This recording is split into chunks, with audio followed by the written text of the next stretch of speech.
So, Neil Breen, do you think, after watching these, do you think the man is all there in the head? No.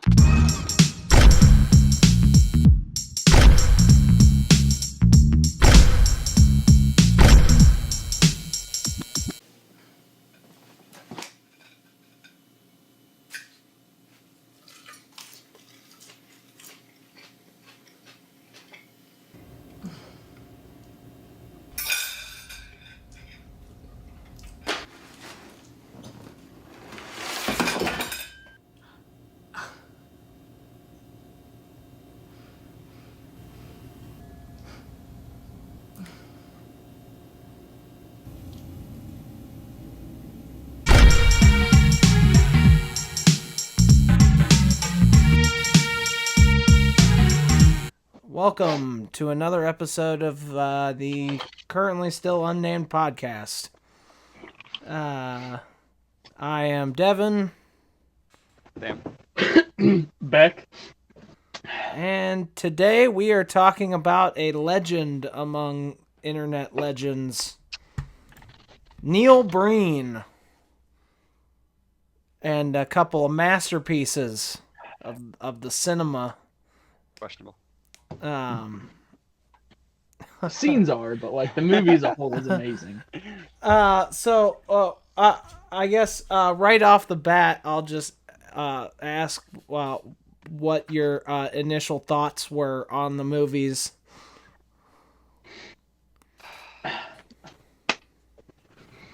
Well, I'll say I enjoyed Fateful Findings more than Twisted Pair. Yeah, I'm the same way, actually. Yeah, absolutely. Yeah. Yeah. Somehow it was like more grounded, and I don't know how that's possible. Well, and I noticed pretty quickly, I think it might have to do with the fact that like every scene in Twisted Pair was green screen, but I Fateful wrote that in my Findings notes. I was like, looked way better. let me find it. Hold on. There was more like there were more different types of shots. There were close-ups and everything. Everything in Twisted Pair was just like a green screen shot over some stock footage or something. In my notes, I wrote, "Is this whole movie gonna be a green screen?" Jesus. Yeah, I definitely enjoyed Fateful Findings more. I'm not gonna lie, I did not know what was happening for most of Twisted Pair. Yeah. I think the plot was better in that one, because the plot in Fateful Findings is kind of just non-existent. But I just Really? enjoyed the quality of Fateful Findings more. I thought I felt like it was the opposite. I was gonna say I could follow Fateful Findings and what was going on in that one. There were a couple things I was a little lost for, but Twisted Pair just felt like there was so much going on and nothing going on at the same time. Well, no, there was a big bad guy, right? Coos or whatever his name was. Diamond Man. He had to take him Diamond down, Hands. That's about it. Yeah, I think I wrote my notes for Fateful Finding. Plot finally introduced after half an hour Oh yeah. because he's hacking the government and stuff. Dude, that's okay, we'll get to that, but so Neil Breen, do you think after watching these, do you think the man is all there in the head? No. When they were like doing the drugs in Fateful Findings, or no, Twisted Pair, when they were doing the drugs in Twisted Pair, I straight up figured like that was just his cocaine and his pills. Oh. And the the guns. He's yelling, he's like, "Where's my pills?" Yeah. And Fateful Findings is like, "Good God!" And like he's actually just going crazy. Like, the guns were all probably real and loaded. well, if that's true, there's one guy there who didn't. Well, never. Well, wait. It's the angle all off. But all right. So I guess do you guys have a preference which movie you want to talk about first? I want to get Twisted Pair out of the way. Twisted. Yeah. All right, Exactly. okay. Yeah, we'll start with Twisted Pair. I was gonna say I was gonna do it the way we did last episode, where I just kind of like walked us through the plot of each movie, but I don't think I could if I tried with this movie. This movie is It would be like trying to describe the Sistine Chapel to a blind man. Like you just can't do it justice. Yeah, I just have stuff I wrote down throughout the movie. So first off the bat, we're introduced to Neil Breen's two characters, Cade and Kale. Quite the names. And he sat on those for a while, right? Like waiting for the perfect idea to come up with them. I gotta double check this real quick, but so they started out as they were just, regular human kids, and then they were taken by some sort of like greater power or something, and they were chosen, and then he said, and then we grew more humanoid and stronger. What does that mean? I thought they were already human. How do you? Yeah, I think he uses humanoid instead of cyborg, I think. Because he was just confused on the definitions. In the intro, he made some random comment about AI. I was like, when did we learn about AI? Okay, so that's one thing. I feel like after watching these, I honestly think that these might have been AI generated scripts, and that Neil Breen himself is an AI. Yeah. Do you guys know Dolly, that program that makes images? Yeah. Oh yeah. Yeah, you just put it in one of those. Yeah. It made Neil Breen. Yeah. Yeah. It's actually just his origin story, like the beginning. He is just an alien, or whatever he is describing. So that's one thing I noticed in the comments for the trailers, was somebody was like, typical Neil Breen movie. Every single one has a Messiah-like character played by Neil Breen.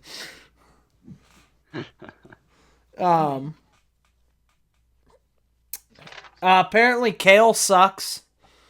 He can't. He got kicked out. He can't do any of his missions, so he got kicked out of the force, whatever the force is. And that's another thing I'm confused by, because we have like this office building that he's interacting with this lady in, and she's like giving him his missions, but he was taken by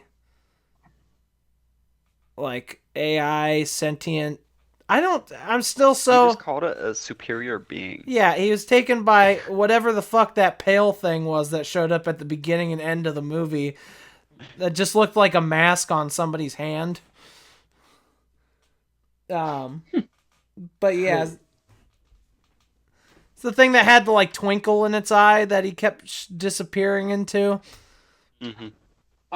There's so much. I'm sorry. I don't remember that at all. It's like a fever dream right now. Yeah, it's a weird. It's literally, I'm pretty sure, just a mask that somebody either was wearing or had on their hand. That's just like very odd looking. Kind of looks like a man-sized baby. But I assume that's the being that chose them. But so is that like the head of the organization he works for, that he's getting his missions from? That's one of the many things I'm lost on with that. Yeah, I mean, it's never really explained. I did write down, like you said, I wrote down, this whole movie feels like Neil just got a green screen. He is like, oh, this is sweet. I'm gonna do so much with this green screen. Like, he found Blender a week ago. And he was just like going crazy with it. Really just kept himself shut in the house for a few hours, or not a few hours, like all day. Just all day, nonstop. But so I know there's one part that it was in the trailer, and it still bothered me seeing it like in the movie, and it's I don't know what led up to it. I don't know what led up to any part in this movie, like why whatever happened. Why anything is happening. Yeah. But that woman, he just like approaches her, and she's like just telling him to leave, and he's just like, no, he's like, Let me take you out. Oh yeah, no. What too real? What happened was real. He walked up and he bumped into her, and they both dropped their stuff. And instead of being like a normal human being and just saying sorry, he's like, "Let me make it up to you. I'll take you to dinner. Let's go out and get drinks. Let's meet up. I'll be here. Meet me here at 8:00. Meet me here at 8:00." And then he looks over at the homeless dude. He's like, "She'll be here at 8:00." They always come back. Like, he proceeded to stalk her like immediately after. Well, basically, and that made. Sorry, Sam. Go ahead. I think they're married. Well, that was the thing. Elena. Yeah, it was a setup for some reason. They were like role playing or something. But before we find that out, when he's following her home, I actually genuinely got nervous because I thought he was just following some random woman home. And when she goes into her house, I was like, oh god, they just set a camera up. She has no idea what's going on. And then he got in the house and they're just showing his shadow and it's all ominous and shit. I was like, what is about to happen? And then, there's like the weirdest fight scene. And he calls her a bitch, but it's like the weakest bitch I've ever heard in my life. Also, it's a voiceover. Yeah, well, a lot of it is. What movie was like a voiceover? What, like almost, right? His mouth like never moved, but it was always just him. Well, he's a super being, so he's probably he's communicating telepathically. Oh, You're that right. makes Yeah. sense. Mm-hmm. Yeah. So it turns out that they're like role playing, I guess, and they end up they have a nice conversation about dinner or whatever, and I've noticed a rule Neil Breen has, at least for these two movies. I'd have to watch more to know for sure, but I think he's got a rule: always suggestive, never graphic. He never shows a boobie, but he hints that there's stuff going on. Well, I got notes on that. To be fair, we see a nipple in one of his movies. Well, I threw a shirt. Yeah, but listen, that's graphic. There's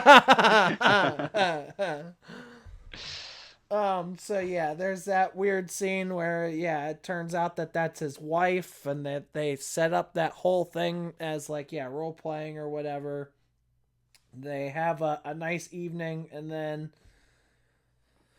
God, I just watched this movie like 2 hours ago. I don't even remember what happened after that. So, also, before he bumps into the lady, I had something written down. They had a conference room scene. Oh my god, dude! I wrote down programmable augmented reality, programmable DNA, programmable matter. The way that she says that, when they said these lines, it was just so out of place, and no one acknowledged them. No, everybody was like saying their own lines and not reacting to the other people's lines at all. As like they weren't given any direction on the scene, so they might not have even been in the same room. Yeah. Actually, wait, no, it's a green screen. Yeah, they were all and green they all recorded. Well, it cuts from like after like he breaks into the house or whatever you want to call it. It cuts to, like is it Kale, I think, in like that dark room, like the guy's chained up and he's like shining the flashlight at him. Is that the next part of the movie? Oh, that's after he abducts him. Oh, also, sorry, real quick, the homeless man, why did he have fake rats next to him the whole movie? I wrote that down. It's like, he just had fake rats that he was feeding chips at one point in the movie. I mean, real rats were kind of out of the budget. There was a budget? It was all spent on cocaine, I assume.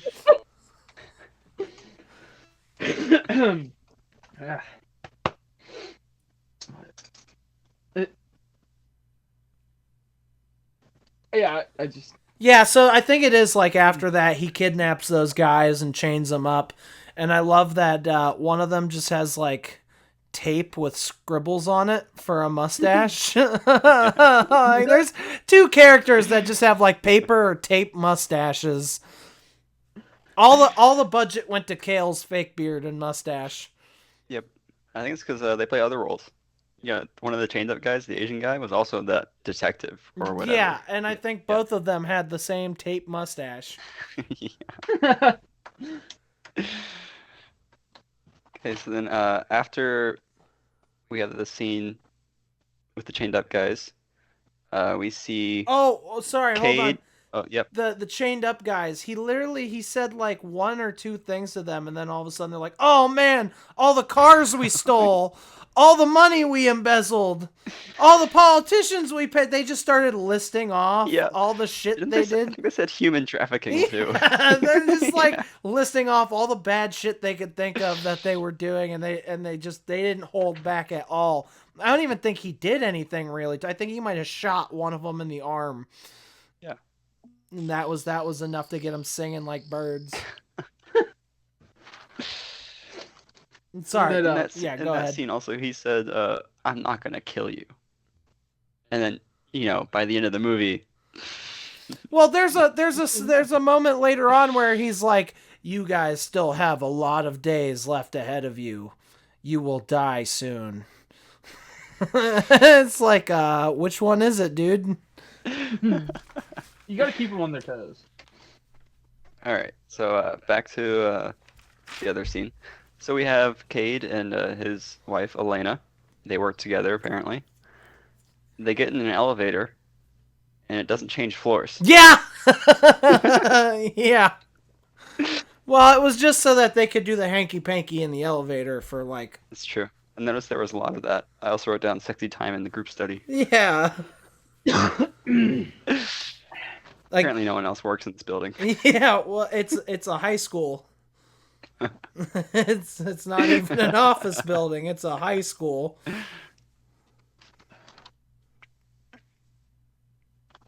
Yeah, always suggestive, never graphic.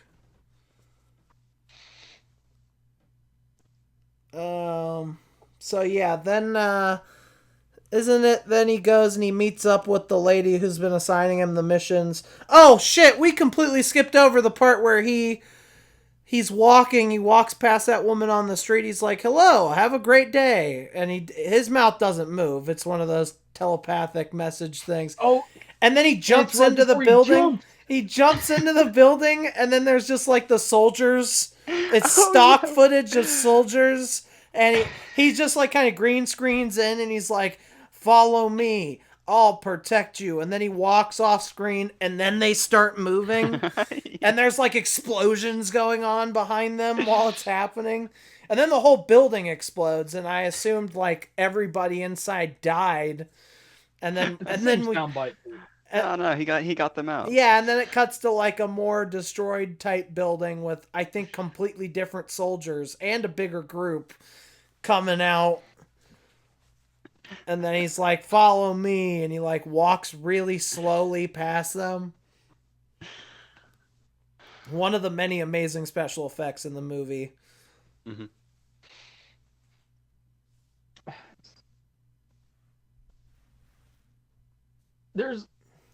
I know it's early, but like, there's just nothing redeemable about this one to me. There was nothing. I sat here and I watched it, and my time just felt wasted. Dude, I kept looking at my clock, like, how much time is left in this? As I swear, I would pause it like every hour just to see how much longer I had, and it was always like, oh, I'm only like 30 minutes in. Yeah. It just did not stop. I wanted to go to bed. That's all I wanted to do. Yeah, I was like, man, I bet you guys like myself probably think that made Mr. Nanny look like an Oscar winner. I was thinking that when I was sitting on the couch. I would honestly watch that again because it was great in comparison. Yep. At least it wasn't CG. Like there was no green screen. It was great. Mr. Nanny would have been 10 times better though if Hulk Hogan's mustache was tape. What if Neil Breen played the antagonist? he played Thanatos.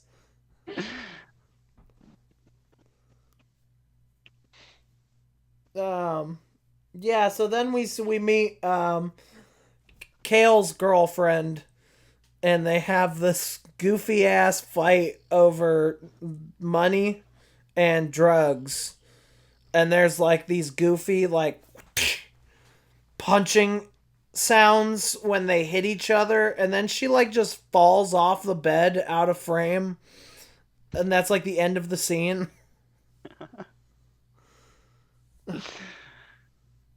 Yeah, I think Neil after that one was like, yeah, good job, guys. That was a great one. That First whole take. relationship did not make sense to me because it was like one scene they hate each other, the next scene they're like, yeah, this is great, and then the next scene they want to kill each other again. Yep. Can we, Don't do drugs, kids. Cocaine's a hell of a drug. I wanna bring up, there was just so much silence in this movie, in between lines. Like they were like either like looking off, or they had like giant poster boards with the line written on them. It would be quiet for like 5 seconds, and it's just like static. It was so awkward, and it made the movie feel that much worse. I feel like There was one specific one I remember. He was when he was first meeting Mr. Cruz or whatever. Mr. Cruz is just like, so you're interested in buying my art? It pans over to Neil. He's just, kind of looking around like, oh shit, I'm on a movie set, aren't I? I forgot I was doing this today. I'm interested. But and I love the bad guy because you know he's a bad guy because he's always stroking a goblet full of giant diamonds. Yeah. Then apparently he's got a fairy for a assistant or henchman. I don't really know what that character was. It's just like a fairy person in some spiked heels that I think turned into diamonds at the end of the movie. There's I mean it's not hard to predict the lines in this movie occasionally, but they were like, you can't take your weapon, and then he's just like, I am the weapon. I literally said it the exact same time he did, and I've never seen the movie before, but I just knew it was coming. I think it's because he had said it before. Also, that was one of the reasons I figured out. Like when he first kidnapped the guys, right? I was like, is it the brother? Is it that other brother? But then he pulled out a gun. I'm like, nah. Okay, Cade, you know, he is the weapon. Doesn't need a gun. He is the lethal weapon. So you know, it's funny. I actually, when the whole thing went on where he broke into what turned out to be his wife's home, I actually thought they were gonna have like a legit kind of good twist where it turns out that Cade is the bad guy and he's been playing everybody. And then I realized that's probably a little too above Neil Breen's head. That's not Neil Breen. That's not his style. No. And I'm not going to question his Breenius. So. His Breenius. I can't believe you just said that. I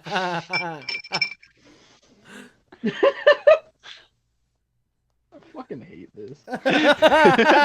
Oh, yeah. I'm just not happy. Yeah, I apologize for doing this. Like, this seems so promising. Like, the trailer was like, oh, this is so bad, it's got to be good. And, like, no, it's just bad. It's genuinely just horrible. I was like watching it. I'm like, oh man, I gotta apologize to these guys. I don't even want to do this anymore. Like, I almost texted you guys this episode was canceled. I was driving from school and you texted me and you're like, hey, I'm just gonna bump it down to 2. And I hadn't watched Fateful Findings, but I watched Twisted last night. I was like, you watch one and decide it's like it's not worth it, and you're like, no, not yet. Like, I made the smart move and decided I didn't want to pay for any of them. So no, because these two were the only ones that were free. You couldn't rent them. They were only like $15. I did not want to give him my money. I thought they were more like 30 that I saw, but I could have been looking. Amazon wanted like 15 for like the HD one, but YouTube wanted they 30 have an HD version, but it's bullshit. That thing was like 360p.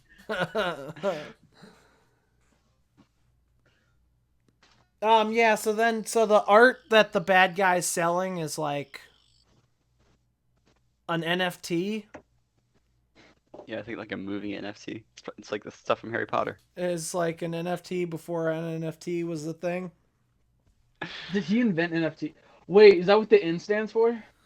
Dude, I think Neil Breen invented NFTs and the metaverse in this movie.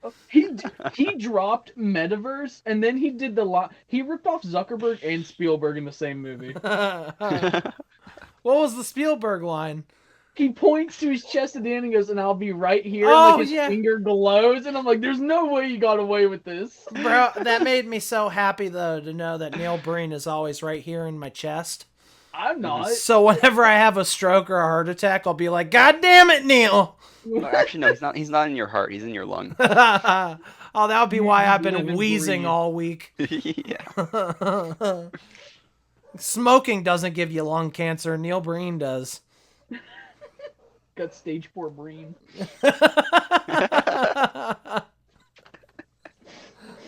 Um, You gotta go through a Brino. So yeah, I don't know why I just wrote what the fuck is happening. Dude, that's exactly what I was like, what the fuck is this movie about? It's like when all else fails, I'm like, yeah, it's the best way to sum it up. I think he was like walking through like the lab or something, and he had said something about I gotta stop Kuz's cyber warfare, and then like the next scene he's like I gotta stop Kuz's bio-organic mutant warfare, and I'm like, which one is it? There's a lot of those where it's two different things at once. Uh-huh. I think that's just him trying to be deep. I don't know. Well, I mean, he's a supervillain. He could just do both. I forgot what I never knew. Or no, I miss what I never knew. What does that mean? Yeah. That's just him trying to be deep for deepness' sake, I guess. Well, he's making you ponder it, so it worked a little bit. I guess. To some extent, you're looking into it now. So then there's a moment where we see Cade and what is her name? Alana, his wife. They're like having a nice moment, and they're looking out on their like balcony or whatever, and there's 2 moons. So yeah. is this a different dimension or planet or something? What is going on with the 2 moons? I think it's an editing issue. There's like a little dot that shows up in between them for a minute, and I thought it was like supposed to be a little planet in between them or something, and that just goes away. I think he might be right. It might have been an editing issue, and then he was just like, wow, that looks really cool. Let's leave that in. So, because there's another part in the movie to where I think he yells like his wife or something, one of them, and he's like, we're done. She says, I'm done with you. And then it replays immediately. Yeah. And it's I was like that was a mistake, right? Yeah. That, and there's a moment where he like finds out she's like working with the bad guys, and then he's like saying some stuff. He's like kind of upset. And then all of a sudden the audio cuts out completely for like the remaining like 20, 30 seconds of the scene. And I'm pretty sure that was also just a mistake. And he was like, wow, I kind of like how that looks and sounds. Let's just leave that in. Also, speaking of the audio, I've noticed the audio for this one is like awful. Because I think it was after the first scene with the buildings. As soon as he left the screen, the dramatic music kind of stopped. Yeah, it does that a couple times. It just No cuts. ending. It just cuts right off. That happened like 3 times in this movie. Yeah. That's actually one of my favorite parts of the movie. It just wasn't anything. Yeah. No, I'm not gonna lie though, I did kind of like the music at the beginning and end of the movie. The like piano playing that was in the trailer. I was like, wow, this is my new favorite song. I was gonna make the Interstellar soundtrack. I was gonna make like an intro for this podcast that's just that song, because I have to imagine it's got to be copyright free, right? That's the type of music that's used in these movies, is I would hope unlicensed. Like my free to use. Out of this movie, there's like that little chase scene outside the apartment, but it's only the sound of their feet hitting the ground. I don't know if it was Kale or Cade, but he has like the hood up, and he does this slow jog away, and the detective follows in suit, but it's just like these little steps, like they're sprint walking, and it's so nice because you just hear the pitter patter of them, and it goes on for like just too long to make it funny. Can we talk about Cade's and his wife's dinner date? Oh, when he took her to the restaurant. It's just the cafeteria outside, like Yeah. it was just this tables. I actually legit, so I can't tell if that was like the character actually knew, like it's not actually a restaurant, or if it was supposed to be a restaurant. Like it's not like the way he played it. It seems like it wasn't actually a restaurant. It was a joke he was saying. But the way the whole movie goes, everything is basically something from a school repurposed into some sort of thing. Yeah, I think they knew it wasn't an actual restaurant because he had the line where he was like, "The wait staff is exemplary and invisible." Yeah, see, the problem is you can't make jokes like that when everything you use is already basically not what you say it is. So then you do something like that, it's just like, oh, is this actually supposed to be a restaurant? I was like laughing at first. I'm like, they couldn't put tablecloths on some of them, or they couldn't do anything to make it look less like outside seating at a school cafeteria. Yeah. And then he brings out the candle. It's like, I got you a gift. Okay, hold She's on. like, oh, a candle. He didn't even bring it out. He just said, I got you a gift, and then it was all of a sudden just on the table. It like cut out and it's just on the table. I didn't even see his arms move or anything. I just wrote down cringe for that scene.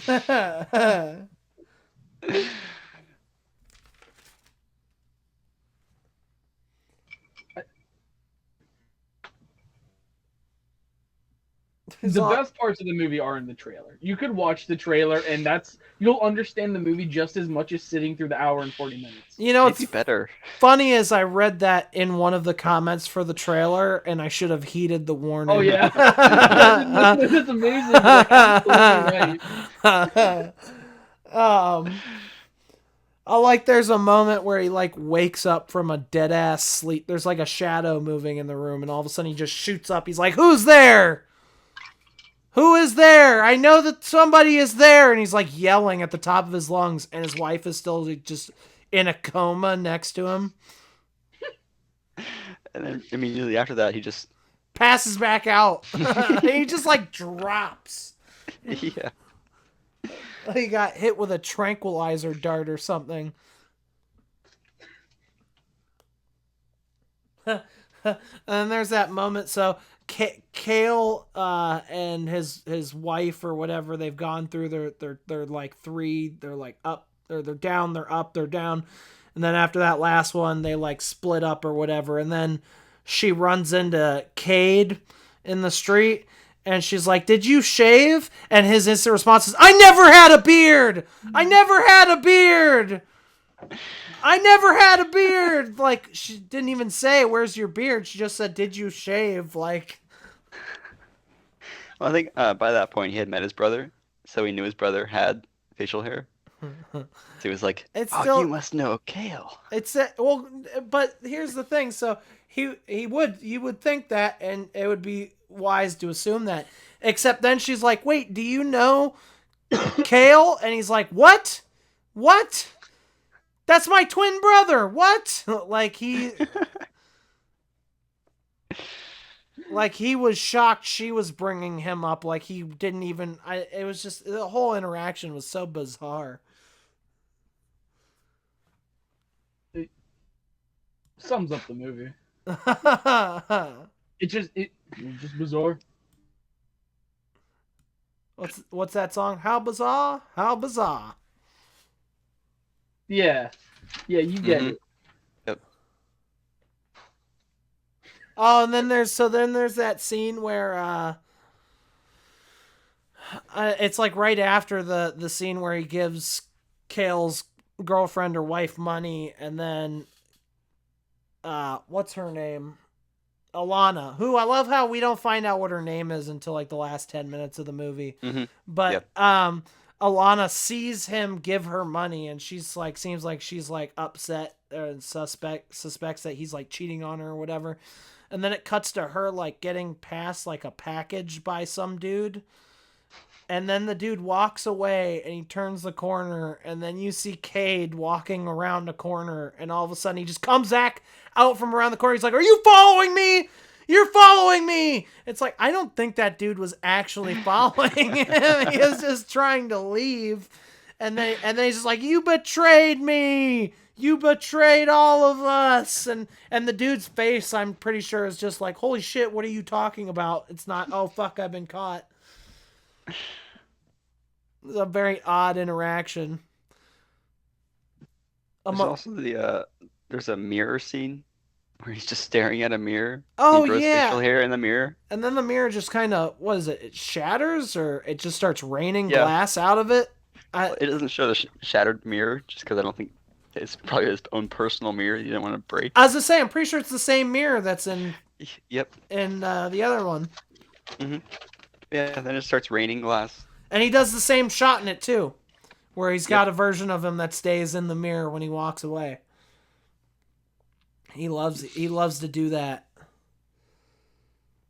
I'm glad you said mirror. It made me think there was like I don't know if it was a mirror or not, but there was like a painting, right? That he was looking at, and then they had like clipped in like a live scene of somebody, like they were covered in paint and it was like moving. That was the NFT.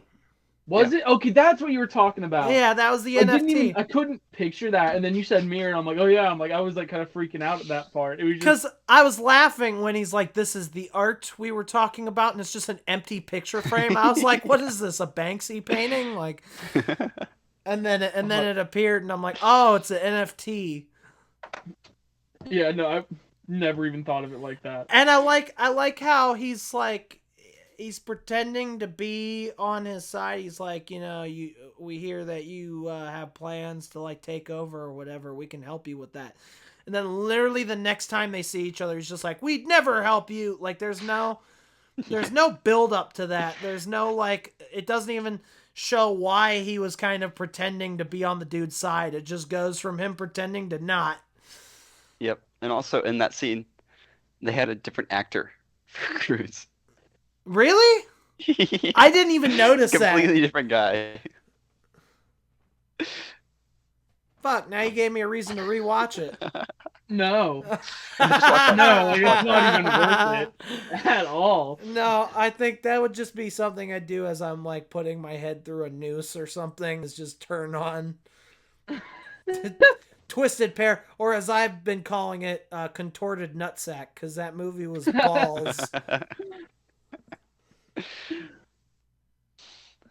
And then what was the payoff with the I don't really understand the relationship between the two brothers, where they keep going, what's happening to us, what's going on with us, and then it's like it keeps inverting the same image of Cade putting his hand on Cale's shoulder.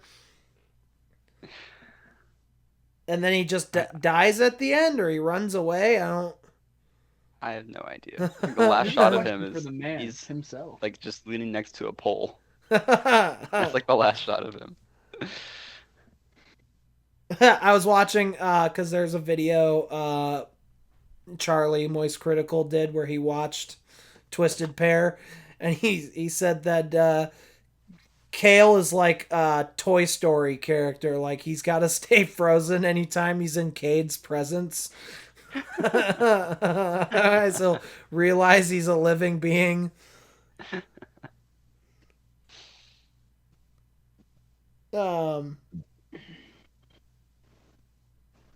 Also, fucking big announcement. I didn't know until, the credits started rolling. Cade will be back.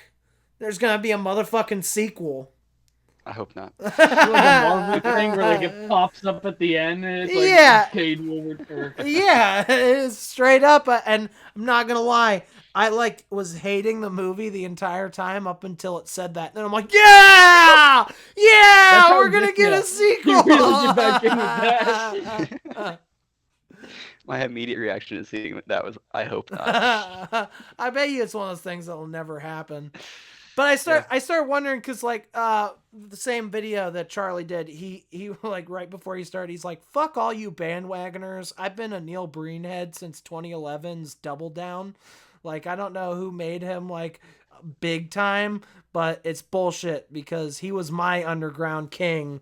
And I'm just like imagining how excited people like him had to have been when they've been watching his movies and then they find out he's got a new one coming out when they announced Twisted Pair. Like, they had to have been just like jumping up and down in their seat when they saw the trailer. and then they see the movie and they're like, oh. Or they probably love it. I honestly don't know. Based on the two movies I've seen, I think his earlier work was better, but there are 7 billion people on this planet. yeah. Someone probably likes it. There's got to be one. Neil likes it. Neil, that's biased opinion. Dude, I'm gonna eat my food. I don't care. I really want to know what this guy is like in real life. I swear to Does he have God. any interviews? I don't know. I haven't really looked for interviews with him. Actually, you know what? I did see there was at least one. It was a retrospective he did of all his work so far. I didn't watch it, but So he has a Q&A at Garden Amp from 2 years ago.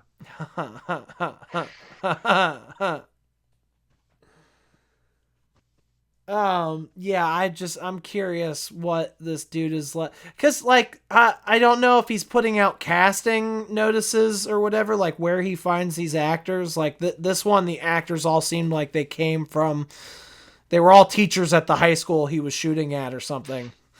Especially that boardroom meeting, that just seemed like a collection of teachers who aren't the theater teacher trying to act. Yep.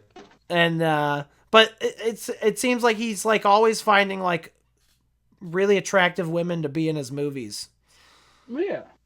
Of course. It's very odd. I mean, I guess, I don't know. Based on the way the dude acts in his movies, I wouldn't want to be near him. But well, that's why he has to hire people to play the part. He's probably like Tommy Wiseau. He's just got like a shit ton of money. Nobody knows where it came from. I'm 25. Okay, buddy.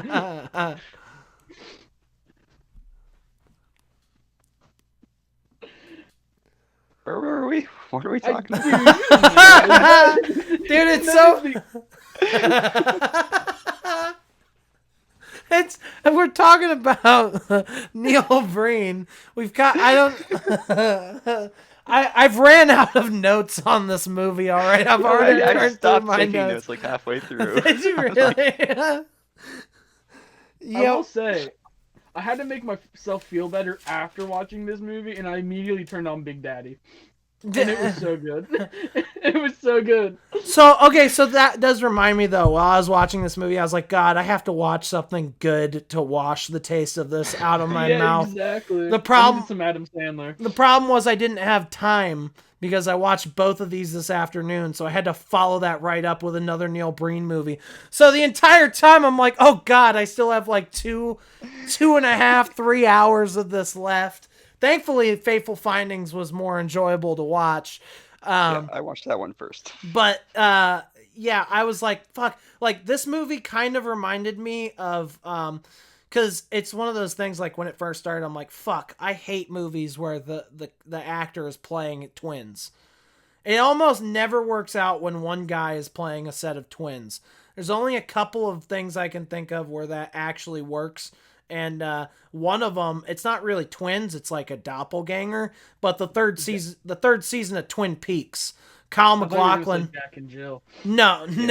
God, no. The third season of Twin Peaks, Kyle MacLachlan plays like 3 different versions of the same character, and he does such a good job of distinguishing the character with mannerisms and behaviors and shit that it does feel like 3 completely different people, and it's just like the best version of that, like playing the twins type scenario. So I was like, fuck, I wish I had time to watch like an episode of Twin Peaks just to wash this out of my mouth, but no, I didn't have time. The only thing I had to think of was the fact I had Better Call Saul later tonight. Oh. Which, Sam, do you know what the name of tonight's episode is? No. Breaking Bad. Fuck yeah. Everybody's been going crazy, man. I heard about that. They released the name of it, and I was like, oh, Devin's gonna like this. Oh, man, I'm so excited. But so that was my lighthouse I was looking at while I was sailing through the storm that is Contorted Nutsack. I mean, Twisted Pear. I kind of just wanted to speed through this one. Let's. Okay, so he goes back to the lab, he blows it up, Parker's empire gets destroyed. So one girl gets like Thanos snapped. What is going on with that? He's just kind of like, so he goes through, he kind of blows up some pipes, and then doesn't he leave, and then he goes back later in the movie and blows the whole building up? Yep. But so the pipes were at wherever his like chemical stuff was. I think the building was the lab. And when he blows up the lab, I love how the guys in the lobby, they shoot at him until he jumps up onto that railing, and then they just kind of, they're like guards in a video game. They just go back to the route that they have. Yeah. And also, wait. And when he's blowing up the pipes, I forgot about this. He sets the first bomb, right? It explodes. Like right next to him. Yeah. And then he goes to the second place. He's still sneaking. Yeah. While there's explosions going off. I'm just like, well, I don't know why. I think at that point my brain was so shut off that didn't even register to me. Yeah, but okay, so he blows up the pipes and then he goes to the lab later and he blows that place up. But he just kind of stands there and then everything just starts exploding. It doesn't look like he did anything. Yeah. He's just kind of standing there, and then you have the same explosion animation and sound going off everywhere.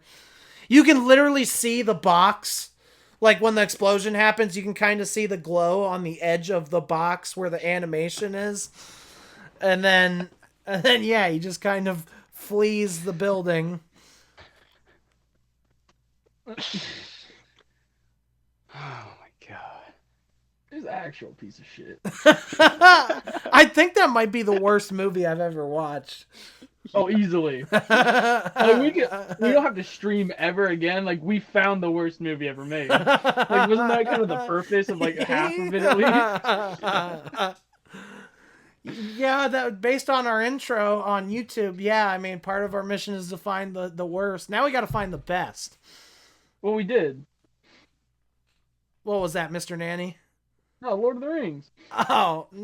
Yeah. Yep. Yeah. That's debatable. And we did.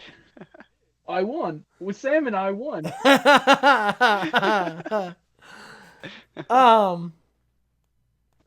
Yeah, I can't. I mean, so going into this, I was expecting like The Room, where it was just, be like so bad it was like funny, which Fateful Findings was. This one was not. Yeah, this one's just bad. You think he took himself too seriously on this one? You think that's what the issue was? Probably. I don't. So I mean, one of many, but some people think he might have been a little too self-aware by the time this one rolled around. Like he's becoming self-aware because the tape mustache. Like, no matter how far off the edge you are, you can't think that looks good.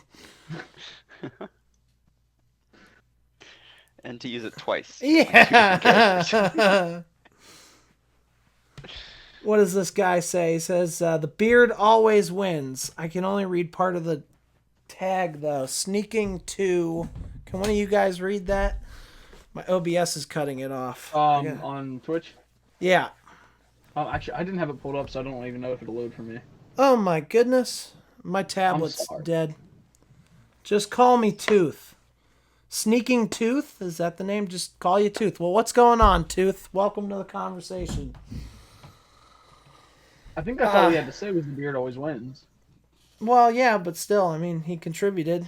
It's always appreciated. No. I thought you were saying like there was more to that sentence. No, I was trying to read his username because my OBS cut it off.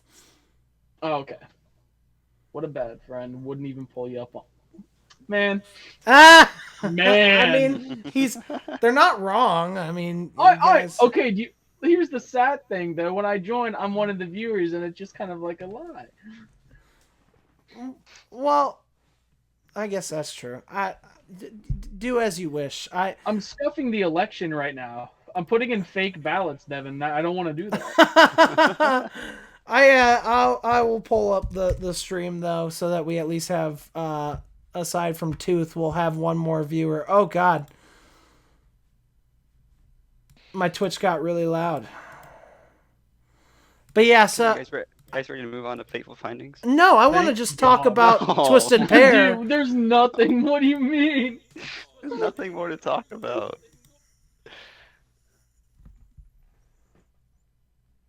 Also, I'm very tiny on Twitch. What's your question, Tooth?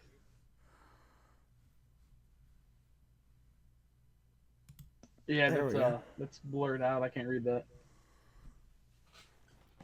that. He asks, why is there no pussy cam? It's always a dog cam. I have a cat upstairs. You want me to go grab him? What is this in reference to? Is there a dog shot in the movie I'm not remembering?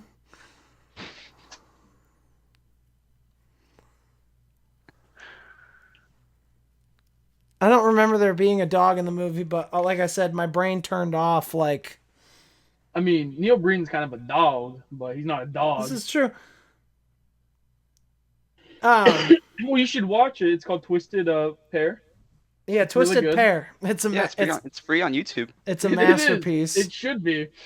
They should never charge for it. that kind of masterpiece just needs to be available to the public. Yeah, it should be in the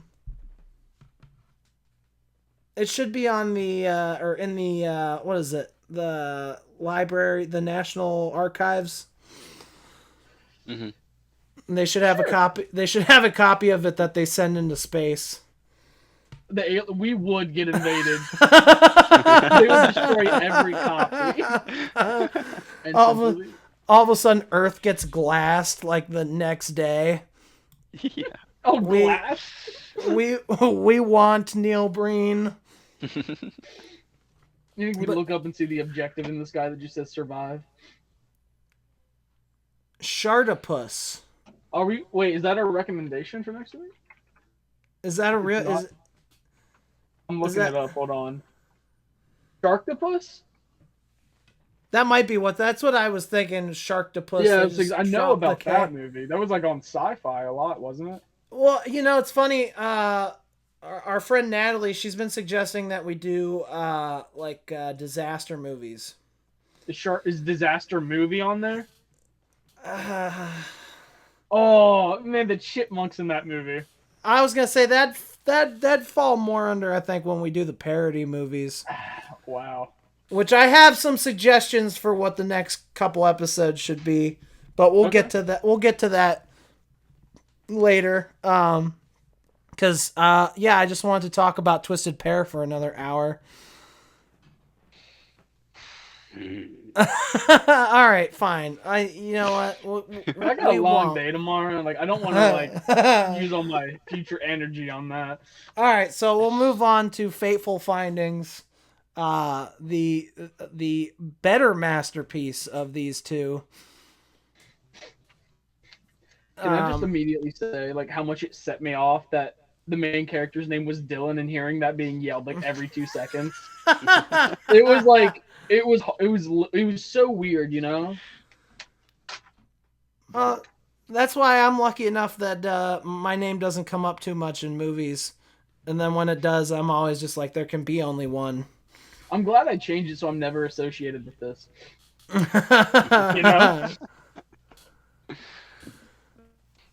And Tooth, to answer your question on that, I'm not sure what disaster movies we do yet. Usually we do 3 movies. We're just doing 2 this episode, but we should do Geostorm. Usually we each pick a movie. I mean, if we're trying to do bad ones, I don't know which one I do. If we were talking good ones, day after tomorrow, every day of the week. Yep. Twister.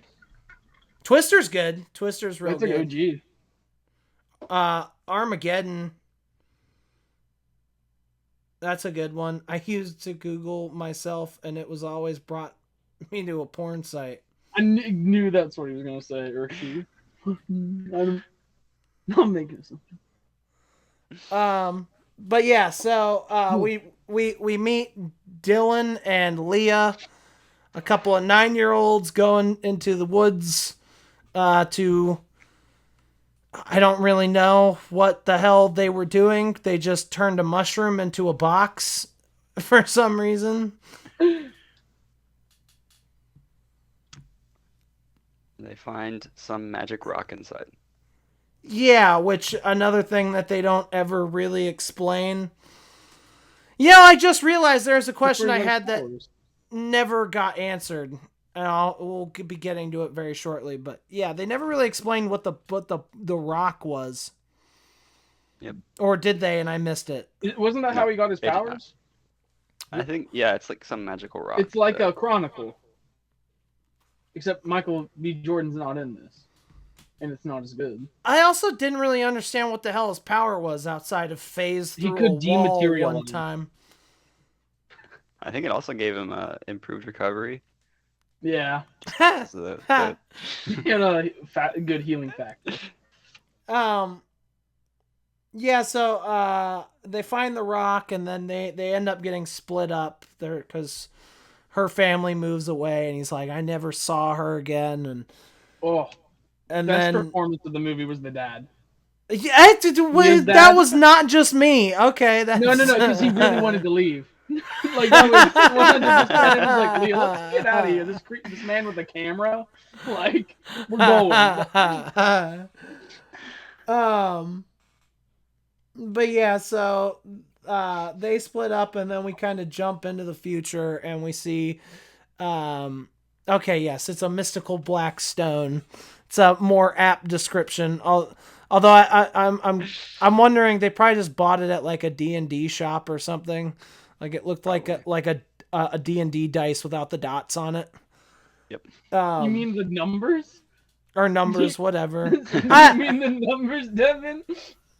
Hey, I've wanted to play a D&D. I've never actually played it, though. Get off my case, all right? I'll build a Neil Breen campaign for us. Oh, please do. Please do. Have you DM'd before? No, I want to, but no, I've never gotten the chance. We'll have to figure it out. We'll try and do D&D sometime. We'll live stream a D&D game. Yes. Yeah. Thank you, Stuart. I was gonna say it's a lot of dots for a D20. Trying to cram all those in there. They're just tiny. You're like, I think I rolled a 5. But so we cut to Dylan on the phone with his wife Emily, and she is saying things, and he is not. He doesn't say one thing on the whole phone call. She's doing all the talking, and then he gets smoked by a Rolls Royce. And also, I want to say, why is he crossing right there? There's no crosswalk. No, there's not. There's not even a sidewalk on the other side. And like, there's the Aussie there, and he's like, it was the Rolls Royce. I saw it. And he's like, I'm a witness. And I'm like, a witness to a jaywalker getting hit? Like, there's nothing to, I'm not going to defend him. And he was on the phone crossing the street. Well, and then... Did anybody have to rewind when we see him get hit? Because it looked good, weirdly enough. And I was kind of excited. I was like, did he actually, was this part of it? They just accidentally got him hit. And then they were like, oh, we'll use this. Yeah, that was the last scene filmed, actually. Because then he's in the shower and there's all this blood. It's like they just put him in the shower right after that and filmed his feet and that. Oh my god! But the first thing that he does after that too, like he reaches for his phone to wipe his search history off there.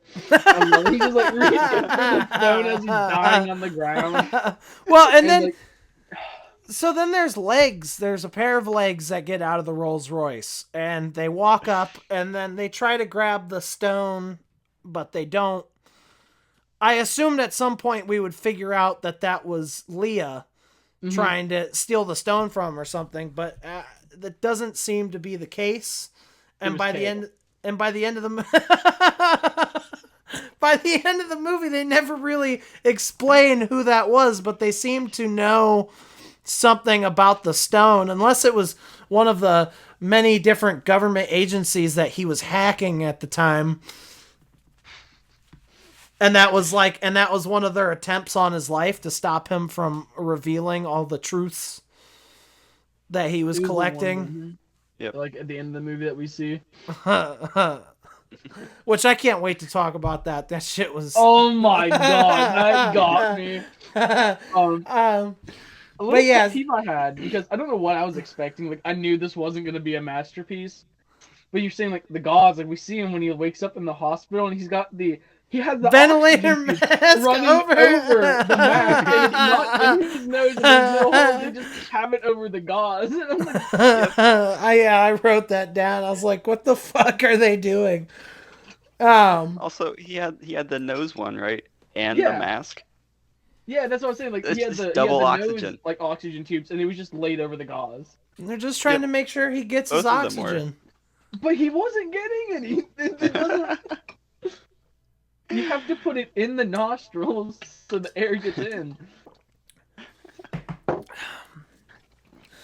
But yeah, so he's in the hospital. Then Leah comes in. She's now a doctor in apparently the same city that he lives in, and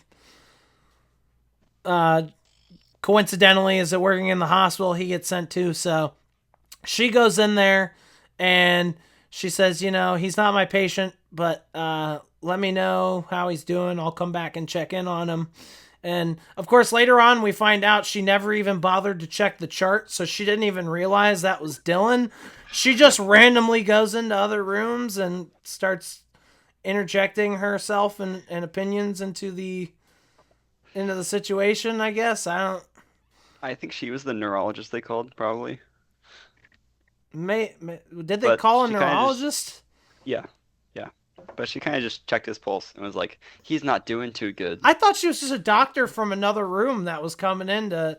I actually thought she knew it was him, so she was concerned. Nope. But yeah, so then a little bit later he gets up, he takes out his IVs, he takes off his 2 oxygen sources, and then he gets up and leaves.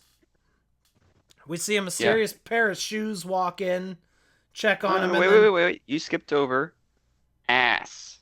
Oh, yeah! We do see some brain cheeks. I just wrote in all caps, ass. Remember, suggestive, never graphic. But yes, continue. So then, so he leaves. We see a mysterious pair of shoes. They appear and then they disappear into thin air, and then it cuts to his home, and there's it appears he's taken off his gown, he's taken the cast off of his face. It looks like it, because what is that it looked like there was a bunch of gauze on the floor. Continue. It looked like his in the shower cast was on the floor, and then we go into the shower and we just see massive amounts of... I literally was like, bro, you need to go back to the hospital. You shouldn't have left the hospital. And then it pans up, flesh wound, and then it shows his wife hear him and go into the bathroom, and he's somehow still got the cast on, and he's in the shower with it, showering on his cast. And lots of blood streaming down. And then he's just basically like, help me. And then they just kind of hug each other and cuddle in bed. And then the next scene, he doesn't have the cast anymore. He's just got a patch on the side of his head. Yeah. Yep. And then he's doing work or something. And he's like, where are my pills? No, you skipped the scene. Oh, we go to their neighbors after that. Amy and Jim. Oh yeah, the dude that's mad his wife isn't putting out for these cars, dude. Ferrari. That's where the budget went for this one. Yep. But no, he's really creepy in that scene. He's like, "Can I offer you a drink?" And she's like, "No." Yeah, well, he's kind of weird the whole movie. Yeah. I also I wrote down Fresca. Fresca? Yeah. Fresca? The boys? Yeah.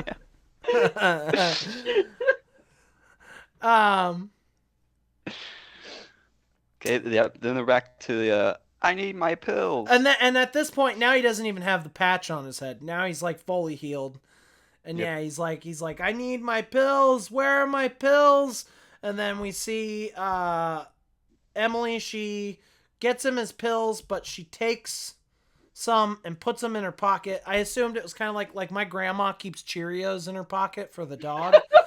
I assumed it was a scenario like that. But no, she's addicted to his medication. So she pockets some and then she gives him his pill bottle. He literally gets in his hand. He goes, I don't need these anymore. He's like, I'm not going to take these anymore. And then he throws them in the toilet, spikes the bottle at the ground like, yeah, I did that shit. And then he doesn't even flush. He just walks away. And then we see, this one got me. When she stuck her hand in the toilet to get the pills, I was like, oh, no. Oh my God. Like, she just sits there too. Like, she doesn't immediately go to wash her hands off. She sits there just above the toilet, like, presenting it to her. She's probably like thinking, am I going to actually keep these or am I just going to put these back? She had a huge inner struggle that they never addressed in the movie. I just wrote down, apparently she really needs pills. And then, yeah, so then, what is it? We see, is that when, Sam, you seem to have kept better track of the scenes in this. Do we then cut to the therapy session? Yes, and what the fuck was that? As literally the therapist says a couple things and he just says, I'm feeling less stable, and then it cuts away. Also, why is it in a conference room? Yeah, it was like they're so far away. It was like it was like a boardroom. Yeah, the therapist says like 3 lines, and one of them is, "I got what you need," and he takes out a bottle. And he's like yelling it across the table too. Yeah.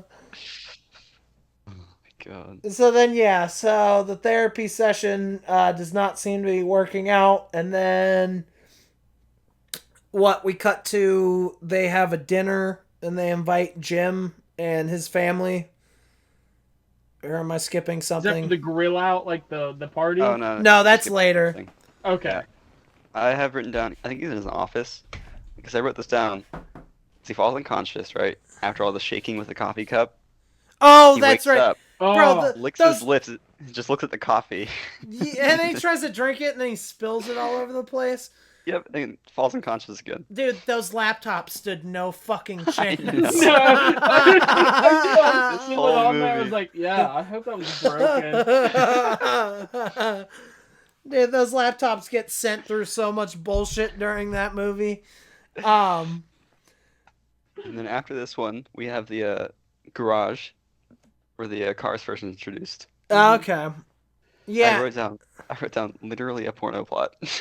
Dude, I kept thinking this movie is the same quality as like those pornos from like the mid 2000s that had like a plot line between the sex scenes. Like that's what this movie felt like, but you know, just minus the sex scenes. Is always always suggestive, never graphic. You know those people who say they watch porn for the plot, right? Just get them to watch this movie. Yeah, they're like, wow, this is the greatest movie I've ever seen. Could have used a little more sex, but, you know, I'm all bored for this. Impeccable. So, yeah, so then, and she's like, you'd rather be out here getting drunk with the car than spend time with me? And he's like, right now, yeah. And then after that, they get invited over for dinner at, Dylan and Emily's house, and they're sitting at the table, and they're all talking about how fast he recovered and how remarkable it is, and then Jim and his wife's daughter is just like, man, I can't wait for dinner. Mm-hmm. I'm so excited for dinner. Sorry. And then Dylan asks her about how she's doing in school, and it seemed like the actress forgot her line for a minute. Yeah. And then she said something about her project, and Jim's like, he doesn't want to hear about that. And Dylan's like, no, I do want to hear about that. But then she's like, I want to leave. Yeah. I wrote down, kid wasn't that hungry, I guess. Also, there's one part in it where I think it's Amy says to Emily, I'd love to try your wine. Oh my God, yeah. She's like, she tries it, and then it cuts away. She didn't say anything. It was like, oh man, you gotta try this new wine, and then she's like, oh, I would love to try your wine. Yeah. Like the way she said it is just It really is goofy. turning into a porno at that point. I would love to try your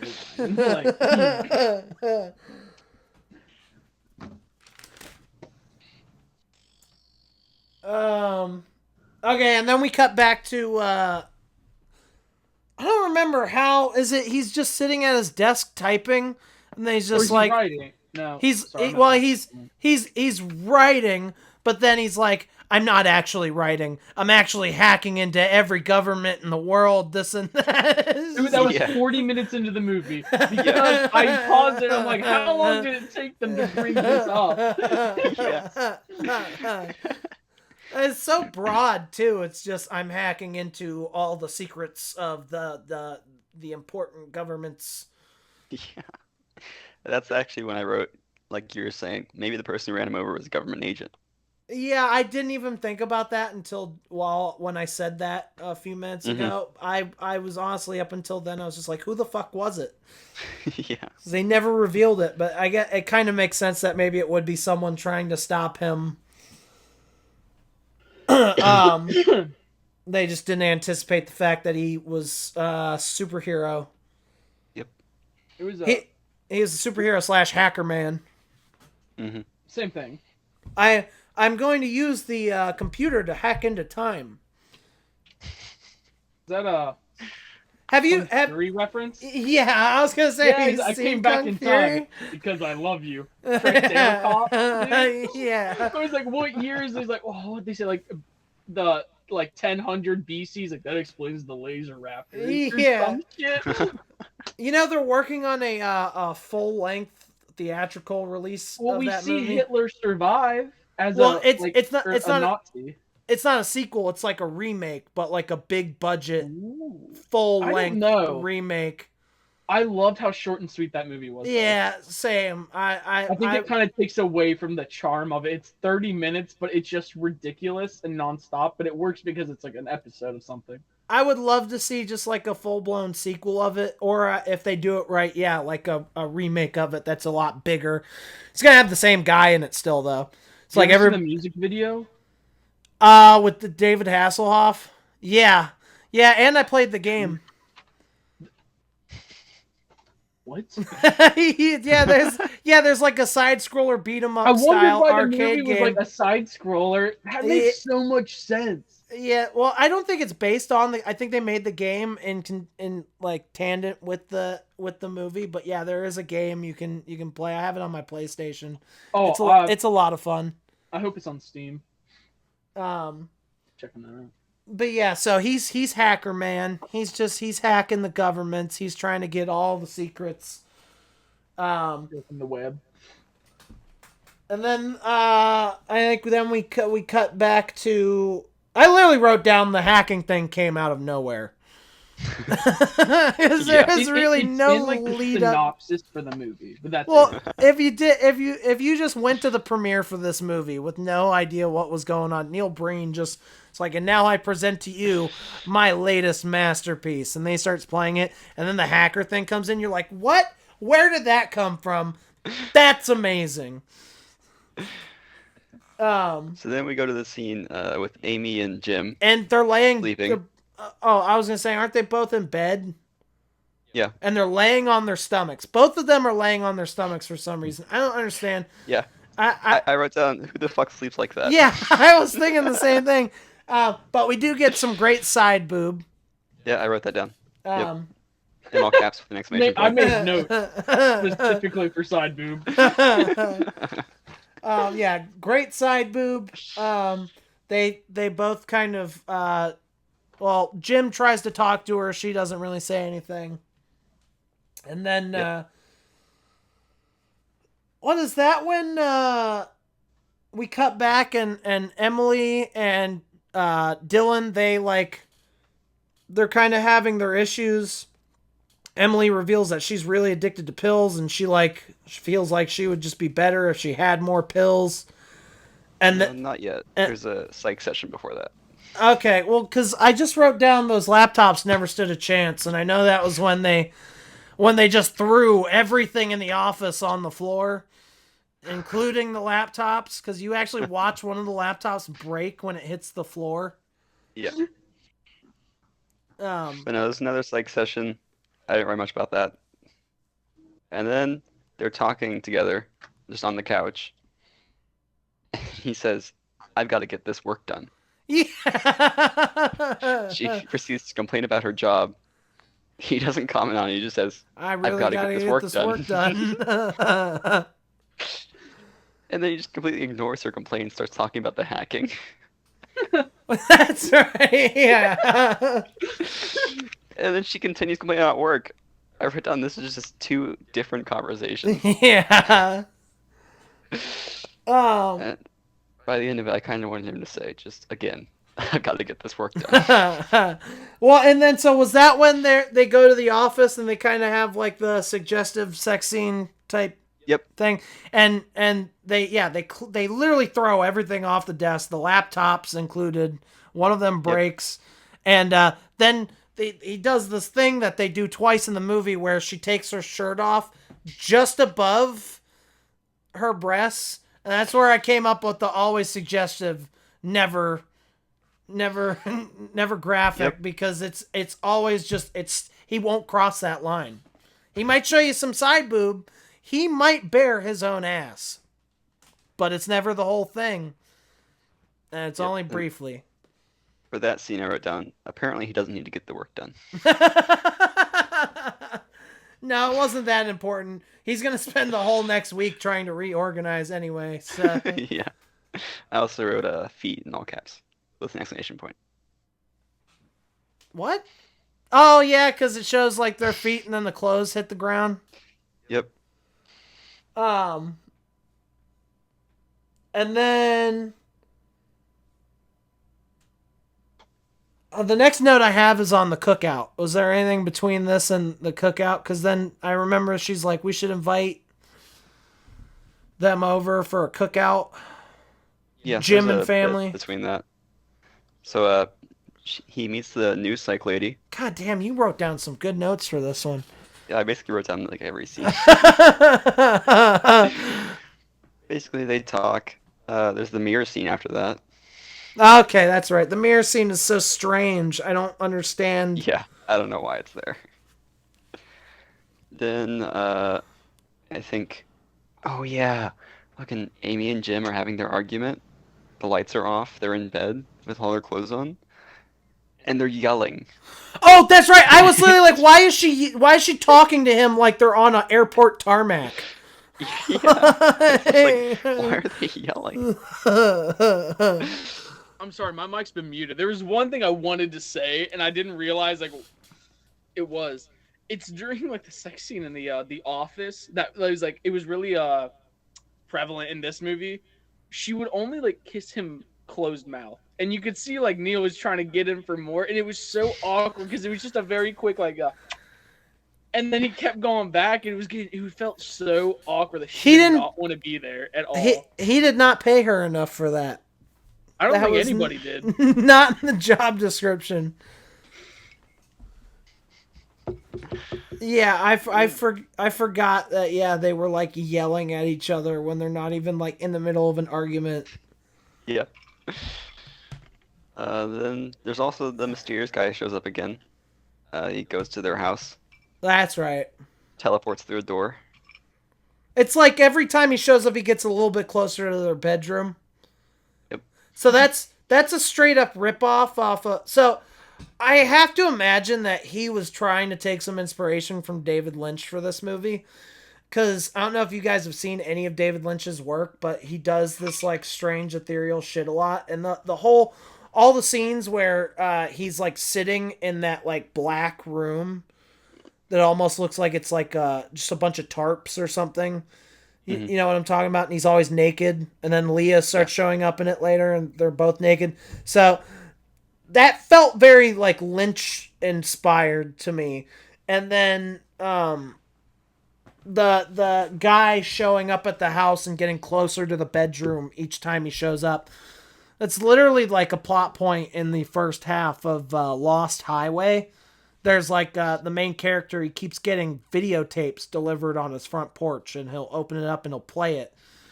And like the first one is somebody recording the outside of the house. And then the second tape he gets, it's somebody recording the outside of the house. And then they walk into the house and they record like the living room. And then like he gets like 5 tapes, and each tape they get closer and closer to the bedroom. And then the last tape he watches it, they go into the bedroom and they record him. And then it goes like the camera like gets right into his face. And then the dude like wakes up in a jail cell as a different person. What the fuck? It's really bizarre. I fell asleep in the middle of it, so I never finished it. I was so fucking lost because I was like kind of dozing in and out while I'm trying to watch this. And then when he woke up as a different person, I'm just like, all right, I gotta watch this when I'm a little more awake because I don't know what's happening right now. Yeah. But David Lynch does a lot of shit like that. That's why like Twin Peaks gets so bizarre, is just because David Lynch has like the most unique kind of like style and ideas in his movies, and a lot of his movies don't necessarily follow like your traditional storyline format. Like he'll just do whatever. Like sometimes he says that it's not so much about the story as much as the feeling that you get looking at it. So it's more like imagery versus plot sometimes. And I just feel like there was things that Neil Breen was doing in this movie that felt really like Lynch inspired. Yeah. Like the guy getting closer and closer each time he shows up. But that's the end of my little tangent on David Lynch. Alright, so after the guy shows up, there's a scene where Emily and Dylan are having an argument, and she's like, "Are you having an affair?" Oh, yeah. I'm just like, where'd that come from? Yeah. She should have waited to throw that until Leah showed up. Yeah. It was like they wrote that for that, but they got the pages mixed up in the script and they read it on the wrong day, and they're just like, just leave it in. And then he tells her about the hacking, but he already mentioned it earlier. Yeah, I was like, why is he telling her about this again? He really wants her to know so that when she's pilled out, she can tell somebody. And then we get to the barbecue. We're at the barbecue. And the barbecue,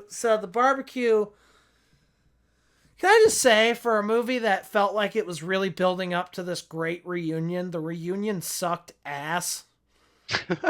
That was like the lamest fucking reunion for two people who hadn't seen each other since they were 9 I've ever seen. Why the fuck did she just have that notebook in her pocket with her cell phone? It just drops and it opens to "It's a Magical Day." Yep. And then he's still like trying to figure it out. He sees the bracelet and he's like, wait, hold on. The grill wasn't even hot. That's what pissed me off more than anything. The grill wasn't even hot. And they had chicken wings cooking at the same time as hot dogs. Why? This is something a culinary that's like aspect. normally is pre-cooked. You could eat it raw versus someone that's got to hit 165. You're going to want different temperatures on the grill. Move the wings to the top rack with the corn and the hot dogs so they can cook about the same time on the grill. I also wrote down so many repeated lines. Yeah. When she was introducing It was her fiance. Literally the same. It was just the same sound bite. It wasn't even like she said it again. They just used the same audio recording of her saying that line once, just again. Yep. And why the fuck did her fiance Tim? Why did he talk like Pedro from Napoleon Dynamite? Yep. He's literally talking like Pedro. Also, I think the fiance had a line. You know, he went away to get a drink. He comes back and says a line about new and old friends. Yeah, and that's where I was like, why does he sound like Pedro? He wasn't even there. No, it's for their reunion. Oh, yeah. He wasn't even there for that conversation. Well, didn't he end up telling everybody I've known her since I was 9 or something? Yeah, but I think he had this line before that. Okay. And I was just like, what? So I've been really drunk before, Mm-hmm. The way Jim knocks over all the food and everything was so extra. and they just kind of like... Nobody said a thing. That was a lot of food that he knocked over, and they were just like, eh. That just was You know Jim. He's just be knocking stuff over. Always ruins the party. Oh, shit. I kind of forgot about that. I think it was in Twisted Pair. There was a moment when Kale and his wife are sitting in front of a fire. And they have, like, glasses of champagne. And one of them just, like, purposely knocks over the glass. For no reason. Well, no, I think there was a reason. It must have been Arabian so champagne. He had just said, I trust you completely, right? And then he accidentally knocks the glass over. That's to show he was nervous? It's supposed to be like, he shouldn't trust her. Oh, good God. I think. That's what I got from That's that. your interpretation. I just interpreted it as, whoops, we knocked that over. Keep rolling. Keep going. But yeah, Jim knocking over that food was just, and then it's just his shoulder shrug. Is like, whoops. And earlier on in the movie, in this scene, Emily takes Dylan's corn. I wrote down, "Get your own corn, bitch." And then not 5 minutes later, Jim just knocks down all the corn. We should have cut that corn up into pieces for everybody. like cut it off the cob a little bit, a little bowl just to like spoon it onto your plate. So then, I guess I don't remember. I wrote down "very nice" in quotation marks, and then followed that by that just what the fuck. I don't remember what I wrote that down for. I think I know what you're talking about because I remember. I think it was Dylan said "very nice" at one point, and my first thought was "very nice." It's very nice. I was like, he just did the Borat line, but it is a little more just normal. I don't remember what it was in response to though. And then the whole thing with Leah and him holding hands and then pulling away really fast whenever anybody's coming over and looking at him. Like, what? Why? What? Just, do that at another time. I don't know. Yeah. Like, if you're gonna have an affair, do better. Yeah. Like, come on, man, you're sloppy. Which, funny enough, I was thinking about it. Like when later on when he's at the park with her and they're like kind of struggling with their feelings or whatever, but not really. They're just like, man, I've loved you since I was 9, this and that. I'm like, honestly, without the whole hacking into the secret government and shit, that could be a plot. You have like an old childhood friend you were in love with that comes back into your life and instantly those emotions are brought back up, but you're already in, like, there's already a plot there. You don't need to add superpowers given to you by some weird space rock and a fucking secret conspiracy you're hacking into on top of all that. But again, we're dealing with a Breenius here, so it really is like the hacking and everything. That is the subplot to this movie. It is a romance, but he just happens to be a hacker and like a mutant. Yep. That's all it is. You could edit those parts out and have a good movie. Yeah. Like fairly decent. Like, yeah. In fact, I'm pretty sure there's probably a romance movie out there where it's like, yeah, like the two characters are in kind of shitty relationships or whatever. Uh-oh, Beck's being attacked. By my Xbox controller. Oh God. I know. It's programmable matter. Really is. Okay, so is this an indirect sequel to Twisted Pair? Like, he talks about programmable matter, right? What if he is the matter? Because he can like dematerialize and like shift through objects. Would he be the programmable matter, or would the Rock be programmable matter, and then his DNA is programmable by the Rock? this is an indirect sequel. That's all I got to say about that. So then I believe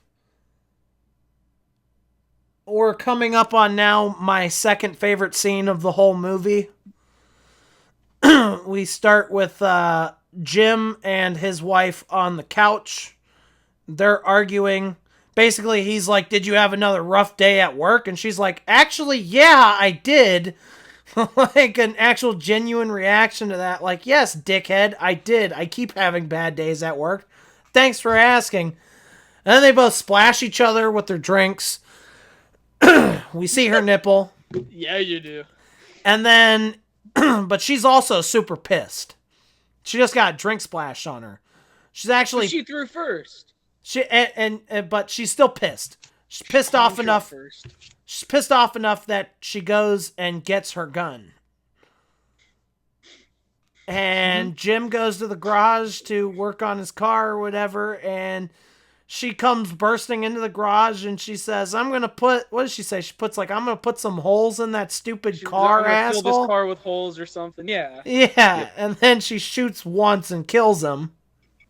Doesn't hit the car at all.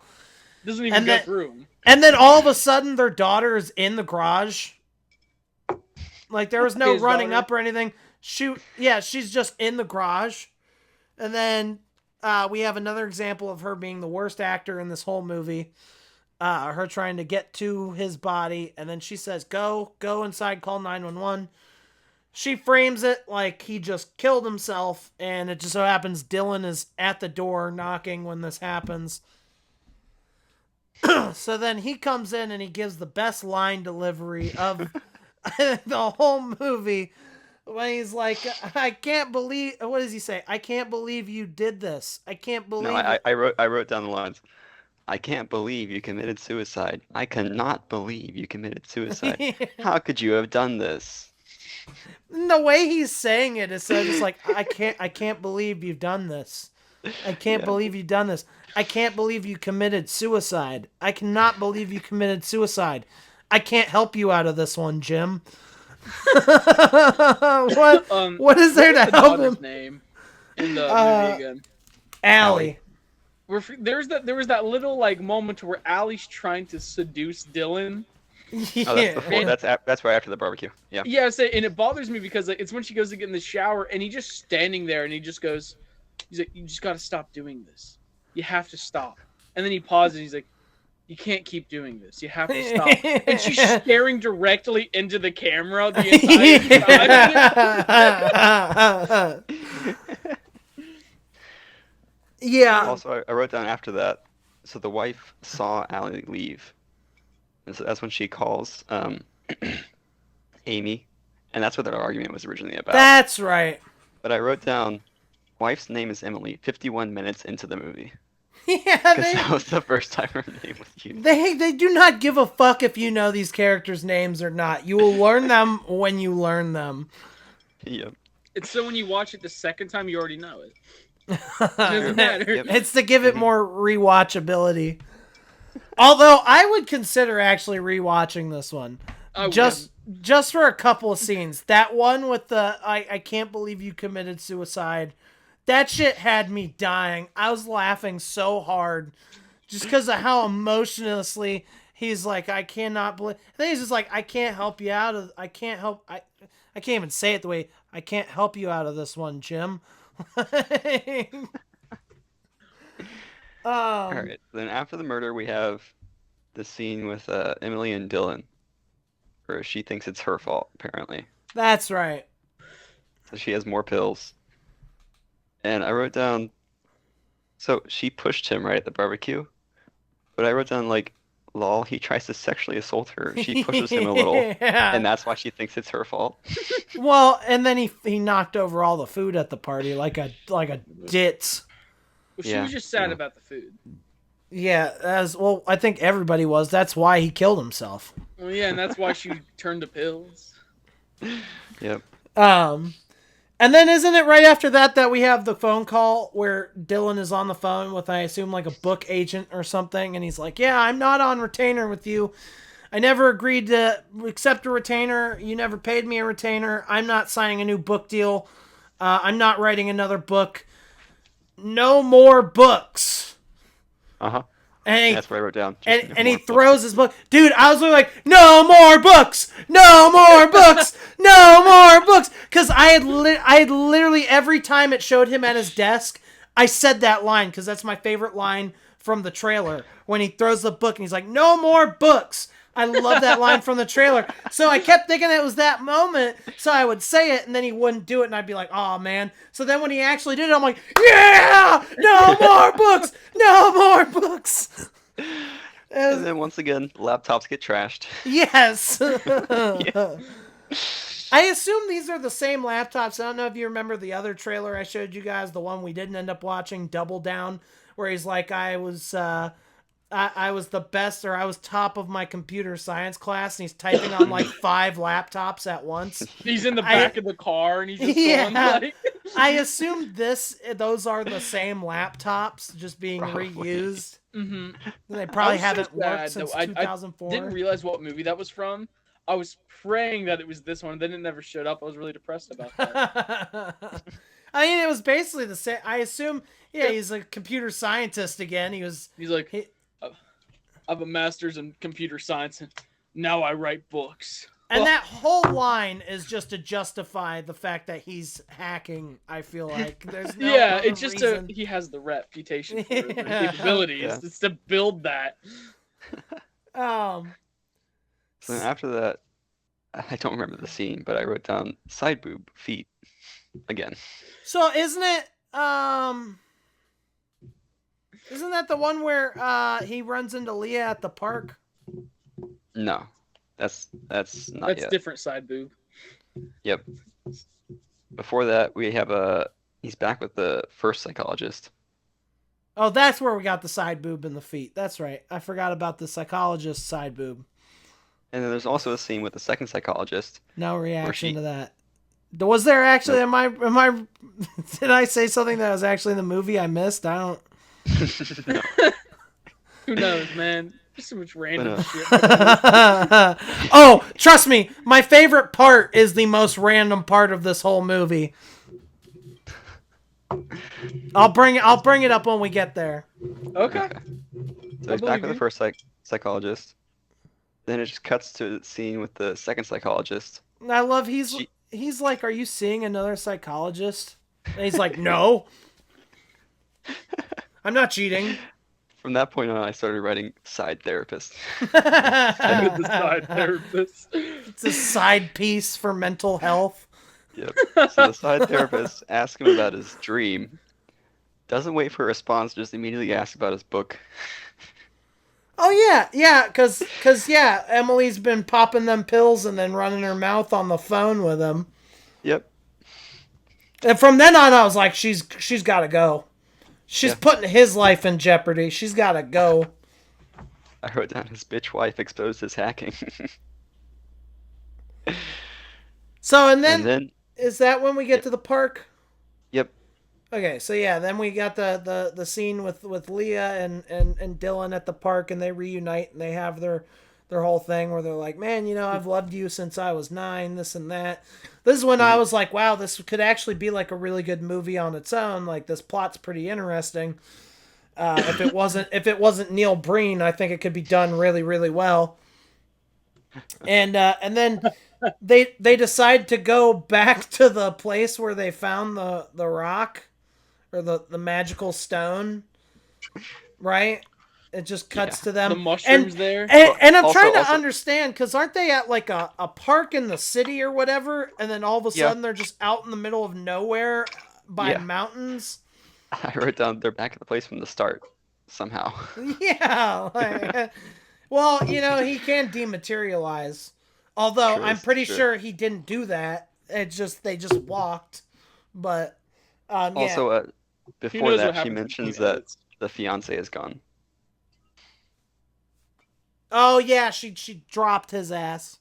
Yep. And then so they go, they return the stone, and they kind of have their nice day. He says it's a magical day, it's a magical time. And then cuts to the wife ODing. I was gonna say I wrote rest in pills. Yeah.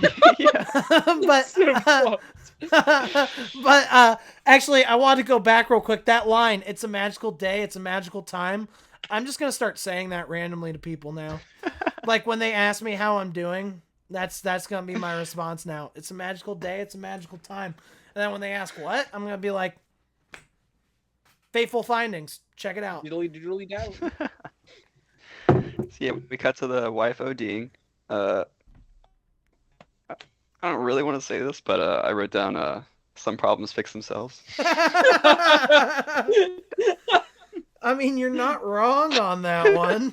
Yeah, like he really wanted to be with this girl. He's like, damn. He's like, if only I wasn't married. Yeah. Well, and I love how literally this happens, and then it's like she never fucking existed the rest of the movie. I literally forgot that she OD'd and he was dealing with that like the next scene, because it's just like the next scene, it was like it never happened. Yep. Somebody in the comments for the movie was like, God damn, he's got the mental fortitude to get over his best friend's death and his wife's death within 5 minutes. That's a mental fortitude I wish I had. Yeah, he just gets back to work. They have the rock disappear, and apparently he has a dream about something. And then he's back with the side therapist. Is this side therapist then, now that he's not married? Well, and then isn't this where the therapist brings up his dream and his powers? He's like, how do you know about those? Yep. And they talk about those. For she says like something about you can't have any, you can't like have a void or whatever. I don't remember what the hell she says. She says some dumb shit. Yeah.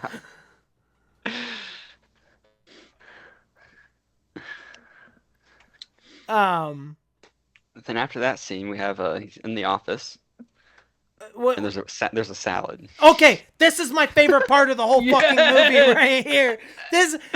What the fuck? He's like, it's not a salad, it's a plate of spinach. It's just a plate of spinach, and he's eating it while staring at her, and she's just smiling back. She keeps doing these like weird ass smiles. This is like I actually, so I recorded this and I uploaded it as the advertisement for tonight's episode, was just that salad, that spinach moment. That's half a minute of just him eating spinach, them smiling at each other. He sets it down. It falls. Actually, sorry. Her smiling. Him just kind of setting the spinach down. Cuts back to her smiling again. Then it falls over. She kind of laughs. And then it cuts to him. He's got his hand over his mouth. And then he takes it off and then he just kind of does like a half smile. And then all of a sudden he's just like, so I've been hacking the... No, you forgot. They start trashing the office, right? No, that was earlier. They start throwing all the papers. No, was that earlier? Yeah, that was earlier with that was Emily. with his dad. No, he with literally... who? With who? Who? Yeah. No, yeah. He literally goes from that weird ass smile to, so I'm not writing a book, I'm hacking. And then he goes into telling her all about the hacking, and she's like, isn't that dangerous? And then he's like, you're right, it is dangerous, but you're the only person I know that knows. Well, and my therapists. And then there's a scene, he's in the office alone again. He's working. He just says, I can't wait any longer. I'm not ready. And then proceeds to destroy both laptops again. Yeah. I was like, God damn these laptops, bro. I back to the spinach thing for just a minute. I was getting ready for dinner and I had uploaded that and I was just like, hey Dad, you want to see a cool scene from a movie we're talking about tonight? And I just showed him the spinach moment. And he's like, I don't even know what I just watched. And I'm like, I watched the whole fucking movie and I feel the same way. That shit literally, like, alone, isolated, it looks like you took it out of an episode of Tim and Eric. Awesome show, great job. Like, straight up. And in fact, Neil Breen kind of looks like somebody who would be in Tim and Eric. Or like the dude who plays Jay-Z on the Eric Andre show. Alright, and then after that, we have the scene where Leah gets abducted. Yes, she gets chloroformed. But the chloroform, I don't know how like familiar you are. Isn't it just rubbing alcohol? It was just hydrogen peroxide. But I was like, it's something. I saw that bottle, like I had to use it all the time as a kid. I was terrified of it, and I saw it. I'm like, oh, I'm like, that's just hydrogen peroxide. I'm like, you couldn't even do like the spoof movie where they pop open a packet that says chloroform wipes and then like do it. Like, yeah, so she gets kidnapped, and he's like, hey, I'm walking up to the house, and your purse is in the walkway. Where are you? He's like, are you? He's like, I looked around the house. I can't find you. Your purse is in the walkway. And then there's like a note card that says the address of where they took her. Yeah. It's like the guy's instructions. Yeah. So he goes to the fucking like storage container facility. Yeah. I wrote just moseying through the evil dude's parking lot. And I love that the guy is guarding just a trailer. For some reason, he doesn't even have her in a storage container. He's just got a trailer in the middle of the parking lot with a deadbolt on it. And he's just drinking beer right out front of it. And he's like, where's the key to the lock? He's like, I don't know what you're talking about. I don't have a key. He's like, where is she? And he's like, who? I don't know who you're talking about. Like he didn't just kidnap a woman. And this guy seems genuine though. Like he does not know what's going on. And then Neil just fucking shatters a bottle on his head. And well, we don't really see it happen. They cut away right when it connects. and then he just like he walks through the door. He walks through the door. He like phases through the door. He tells her like he's gonna get her out of there. He takes the gag and the blindfold off her. He's like, it's me, it's all right. They kiss, and then he's like, I'm gonna get you out of here, but I gotta put the blindfold back on you. So he does that so she won't see him like phased. She won't see what they do to get out of there. Mm-hmm. And then he's like, and I also have to put the gag back in your mouth. Why? Would you like to know whether he just didn't want to hear her talk. That's what it was. Yep. And then he phases them both out the door, and then what? It cuts to them being in bed again. No, I have one else. I think it's just a random scene where Allie's just with him again. Oh yeah, and she tries to seduce him again. And then she tells him, that her stepmom killed her dad. Yep. And this is where I wrote down Allie wins actor award or worst actor award for this movie. She literally is out of a movie filled with people who aren't acting, she is not acting the most.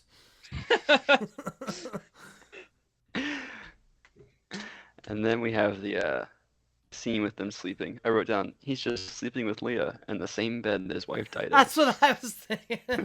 Yeah. Again, it's like she never existed. He forgot about her like that. She dematerialized out of his life. Just... And then the mysterious man comes... Oh, wait. Forgot. Also, side boob. Oh, yes. Thank you, Sam. Then the mysterious man comes back. Always suggestive. Never graphic. Is that gonna be the new tagline for this stream? Yeah. It's always suggestive, never graphic. And then I also wrote down when the mysterious man is there, is like, why is he opening doors? Just walk through. They're locked, all right? He locks every door in his house. I did think it looked kind of cool when the dude's like rifling through.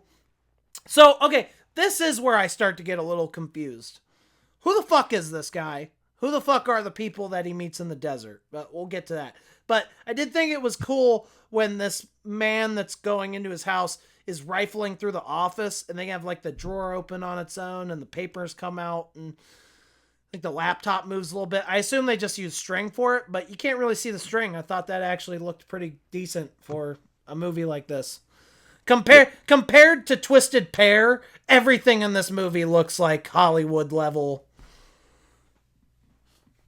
visual effects. So I thought that looked pretty good. For the most part. Yeah, it's practical. There's also a scene where the rock had previously disappeared, but it's back. It disappears again at midnight. For some reason. It's fairy godmother. Well, and then doesn't everybody just start appearing and disappearing? Like the side therapist, she ends up just disappearing. He leaves in the middle of the night. He leaves a voicemail on his answering machine, and then he drives out into the middle of the desert. Yep, just starts walking. And this is another moment that feels like some Lynchian shit, because he walks up and those guys kind of appear and then disappear, and he's like, "Should I be scared? Should we be scared?" What were the guys? There was the big book. There's a big book, and there were three men or three figures standing there that kind of appeared, or almost. They didn't fully apparate though. They like almost did, and then they just faded away again. And that's when he's like, "Should I be scared? Should we be scared?" And then the book that's standing there also disappears. Yep. And then I'm like, what is this? Why are we out here? What is the point of this? What is happening at this point in the movie? I'm lost. This is where the movie started to lose me on what was going on. And then, yeah, he goes back home, and there's like another scene where him and Leah are together, right? Mm-hmm. And then we get the epic conclusion to the movie. The speech. Oh. Well, I want to talk about the mysterious man comes back that night again. Oh, yeah, that's right. And he leaves the tassel from the book. Mm-hmm. Well, he starts bleeding, too. So what I wrote down, I think the mysterious man is the book. Because from the bleeding, he cut something off of himself. The tassels. You're telling me the fucking book was turning into a man and coming into these people's home to rifle through his shit to stop him? Was it to stop him or help him to unveil the secrets of the world? That's quite a theory, bro. I'm not gonna lie. I like it, but it just makes me more confused than before we started. But why else would he start bleeding? I thought it was him from the past when he first got hit. How is that any less crazy? I did not. You say it like it's so much more grounded. He just pulls this stuff out of his ass, and he's just like, movie. This is so deep. He also mentions, like, when he wakes up and finds the tassels, and she asks, "What are these?" He says, "A friend of ours left these." Yeah. That's why I was like, you can't be friends with a book. You can be friends with yourself. You can't be friends with a book. I beg to differ. well, the book Many did appear years, in my his best blackspace. friends were books. Did you never see the movie? Oh. Keep going. I'll find out what it is. And then we have the conclusion. Dude, I love this scene so much. He's just like, "So I have hacked the world's, or I've hacked the greatest country's secrets." Everyone's like, "Yeah!" Also, before this, he's at like a press conference. Yeah, that's it. Where did he get all these reporters? It's called stockimages.com. Yeah. Page master. It was literally the same shot of the cameras. Like the person in the background is doing the same thing every time they go back to it.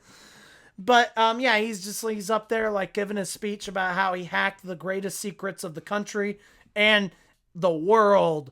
And then like I love how the people that he's outing are up on stage with him, and they're looking at each other like, "Wow, This guy did his He's got a research. good argument. They're smiling. Too. Yeah, One of the guys like- is smiling. They're like, wow, he got us. He really got us. Good. Wow. My hat to They you, start- They start admitting their crimes Yeah. and just killing No, themselves. I love that. The one dude's like, yeah, I did it. Bow! And then he just and there's no sound from the audience. Nobody tries to stop him. He just executes himself right in front of a huge crowd. And then we get like a montage of like the one dude hanging himself, the lady like turns her car on in the garage, and then we have the president of the bank. He took down the fucking president of the bank. He's like, as the president of the bank, I am ashamed.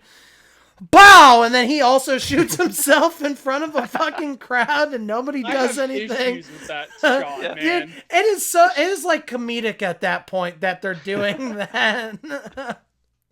He points the gun. He brings it up on the screen, points it like this, so it's like the bullet would just simply go through like his cheek.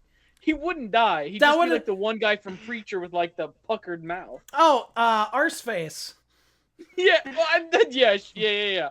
I don't know his real Eugene, right? Yeah, Eugene. Yeah. God, that show was so good until the last season. My thing is, they're like admitting to these crimes. There have to be police there because it's like a big like kind of like press meeting. There's got to be some security. They're just letting them kill themselves on stage, not do anything. Not even that. Stepping over the bodies to get to the mics, right? A few of them went home. Yeah. Like the one guy literally said on stage, I'm not gonna go to prison, so I'm gonna go home and leave this world. And then he goes home and that was all the reason. Opens his wrist in the bathtub. One guy OD'd in his car and it kicked in immediately. Yeah. Like, I love how slowly he raised his head onto the steering wheel because he didn't want to give himself like a little bump on his head. And again, rest in pills. Rest in pills. Yeah. They showed that first guy shooting himself, and I prayed that like the next 4 people did the exact same thing because that would be perfect.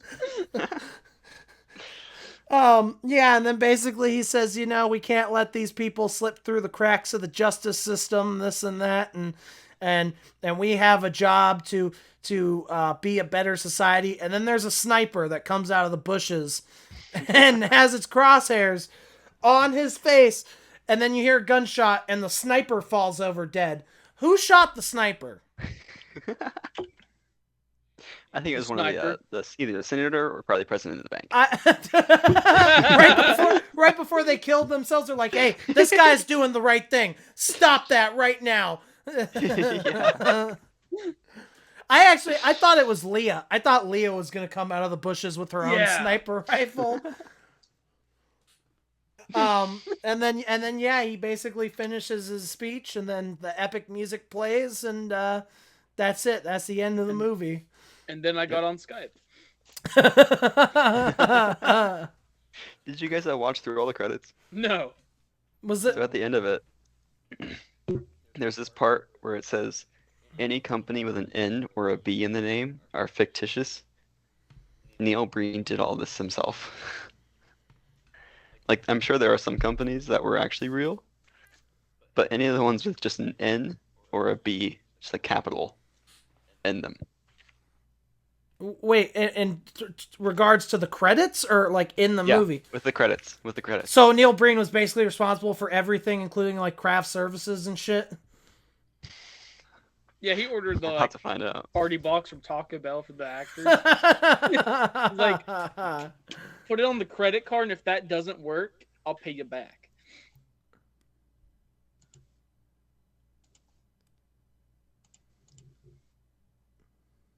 Yeah, it says any of the above-listed companies in the credits with the capital N or capital B in their name are fictitious. This work was actually done personally by Neil Breen. Why didn't they just put his name then? Yeah, just simply everything Neil Breen. The whole credits like is just his name. They should have done it like they did his name like vertically, spelling it out like Star Wars credits. It just says Neil Breen at the end of it.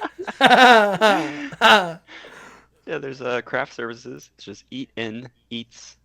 There's administration and accounting, which is triple N, entertainment partners. There's locations, BB, location management. What is the Special point of makeup this? effects, the B&B effects studio. Lighting design was lighting in films. Set design wonder props was city in collaboration. Here we go. Here's one. Sound recording with Spectra Video. Oh, that's a real company. Casting was Casting in Entertainment. Oh my god. And then sound editors, NJN Sound Associated. That is just perfect. Why not just make it NBN? At that point, you're one letter off, man. Oh, fuck. Makes a lot of sense. Does it?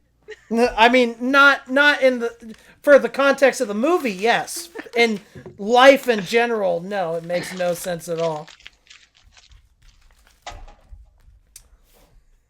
Yeah. These were certainly movies. No, they weren't.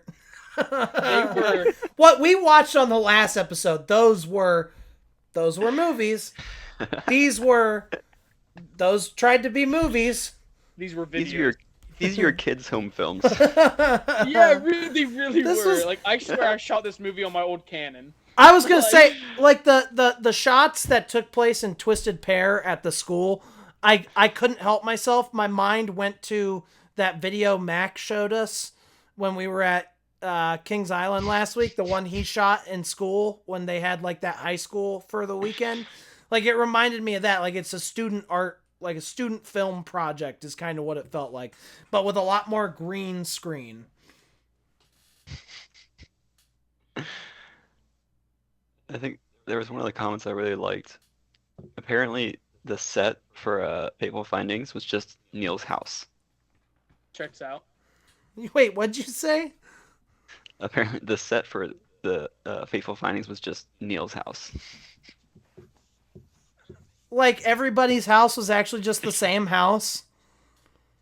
I have no idea. See, okay, this is another thing that I liked about this movie versus Twisted Pair, though, was that the locales actually were kind of cool. Like the mountain shots and the desert with the cactuses and stuff. That shit actually looked cool.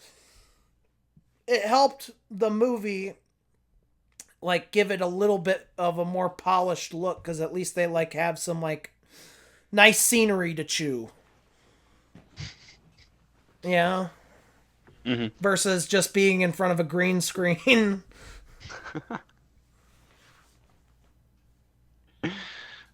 Another of the comments is Fateful Findings is the movie ever made. Yeah, I agree. Oh, man. Ow.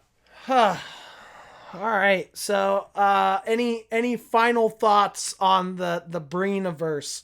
Would you watch another one of his movies? Probably not.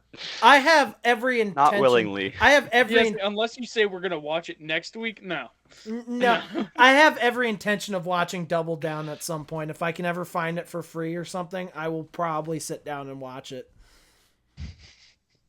More power to you. I'll live my life fine, knowing I never saw that. I have to see a movie where one of the lines in the trailer is, "This is a catastrophe on par with 9/11 or any other major catastrophe that's happened since 9/11." 9/11. I have to see that movie. Also, are you guys still on Twitch? I think Shane had a good comment. He did. He said Alan Jones of The Dissolve wrote that the film could only have been made by Breen, as his incompetence makes what could have been boring instead fascinating. Yeah. I mean, for real though, it's one of those things. That's where, like, I feel like Twisted Pair did suffer a little bit from. It does almost feel like maybe he's a little more aware of how people view his work. Yeah. At that point, otherwise, why would you have somebody with a tape mustache? There's nothing that ridiculous in these movies. These are just poorly executed ideas in this movie.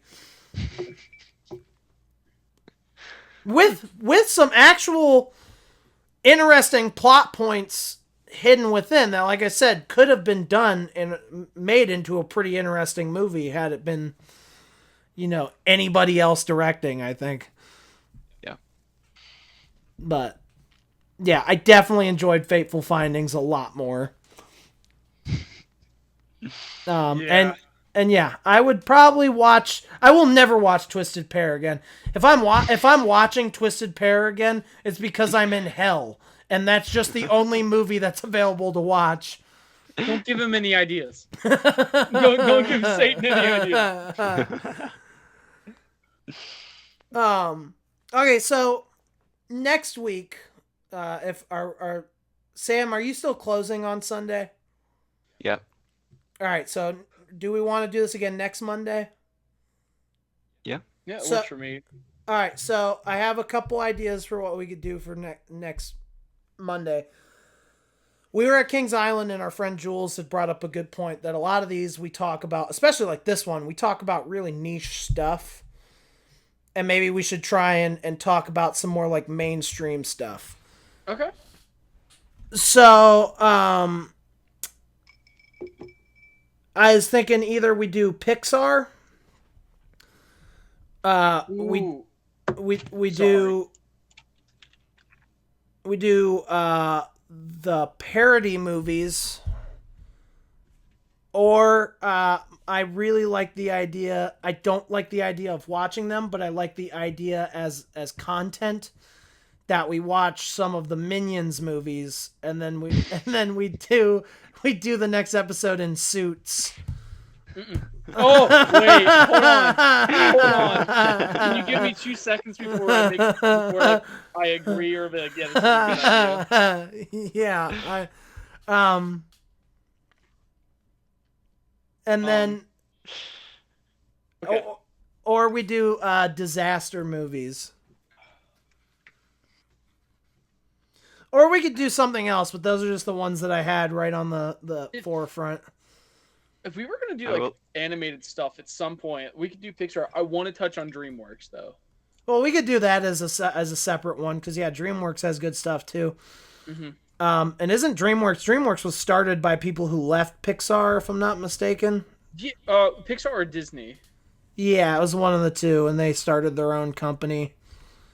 But yeah, I really like the idea of either Pixar or Minions. And not just Minions, but like we could do Despicable Me and then the Minions movie, and then maybe if we can figure out how to watch the new one. And then yeah. We all wear suits for the next episode. I have a suit, but it's I haven't worn it in years, and it's too small, so it'll be funny looking on me, which will just add to it. Yeah, I don't have a suit. Well, then I'm you on better Amazon go right now. Fucking get one. That's why I was like, give me 2 seconds. I gotta see prices on some like costumes. I'll at least buy like a yellow shirt and some goggles.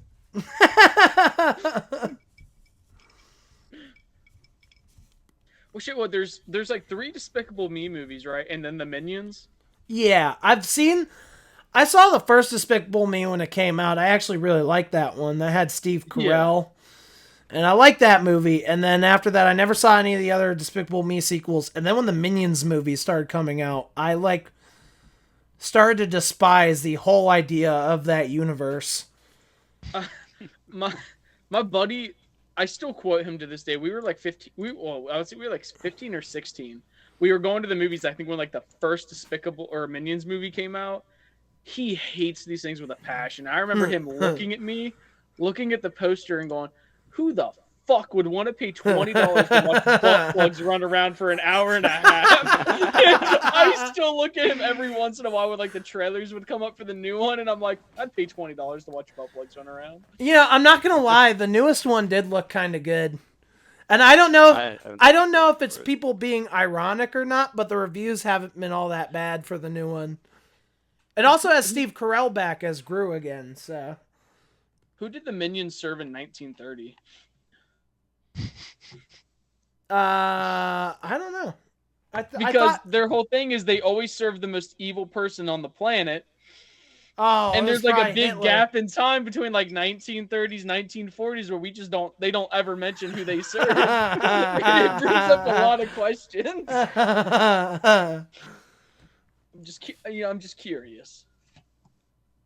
So I didn't realize there were already 3 Despicable Me's. Yeah. Yep. Yeah, that's a franchise they will milk until they go bankrupt. Yep. So forever. But yeah, I think the front runner right now to me would be Pixar. Okay. If you guys want to do Pixar. Yeah, either a Pixar or Dreamworks. Either of those would be good. I just know I'm gonna choose How to Train Your Dragon when we do Dreamworks. I'm gonna choose Shrek 2. Ah, you son of a bitch. So you can choose Shrek 1. I'm probably gonna do Madagascar. Oh, what a great movie. Oh, speaking of Pixar, there's a new Cars movie coming out, or Disney Plus is making like a movie or show. Probably be a show. Why? I don't know because I saw that Mater has a sister. Oh, she's probably hot. Yeah, he's going back to like what's the name of the town in that? Radiator Springs. And it's because she's getting married, but she's got like the sparkle paint job, but she's like a almost like a monster truck. I remember I saw part of the second Cars and thought it was the worst Pixar movie ever. And then I never saw the third one, but I heard the third one actually was all right. Was so good. That's what I heard. But the second shoplifted that thing from Walmart.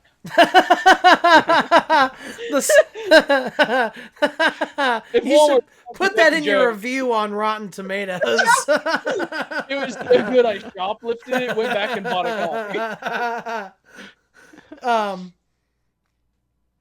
But yeah, because I love the first Cars, but yeah, I don't know what I would do for Pixar because I want to do Toy Story, and I have so much to say about Toy Story, but I almost feel like I should do something else. There's also a lot of Pixar movies I haven't seen. Like I never saw Ratatouille. I never saw. No, I gotta choose Ratatouille now. I never saw Coco. I never saw. That's a great fucking movie. Inside Out. You know which one I did really like though? I don't know if it's Pixar or not, but Big Hero 6. I think that's Pixar.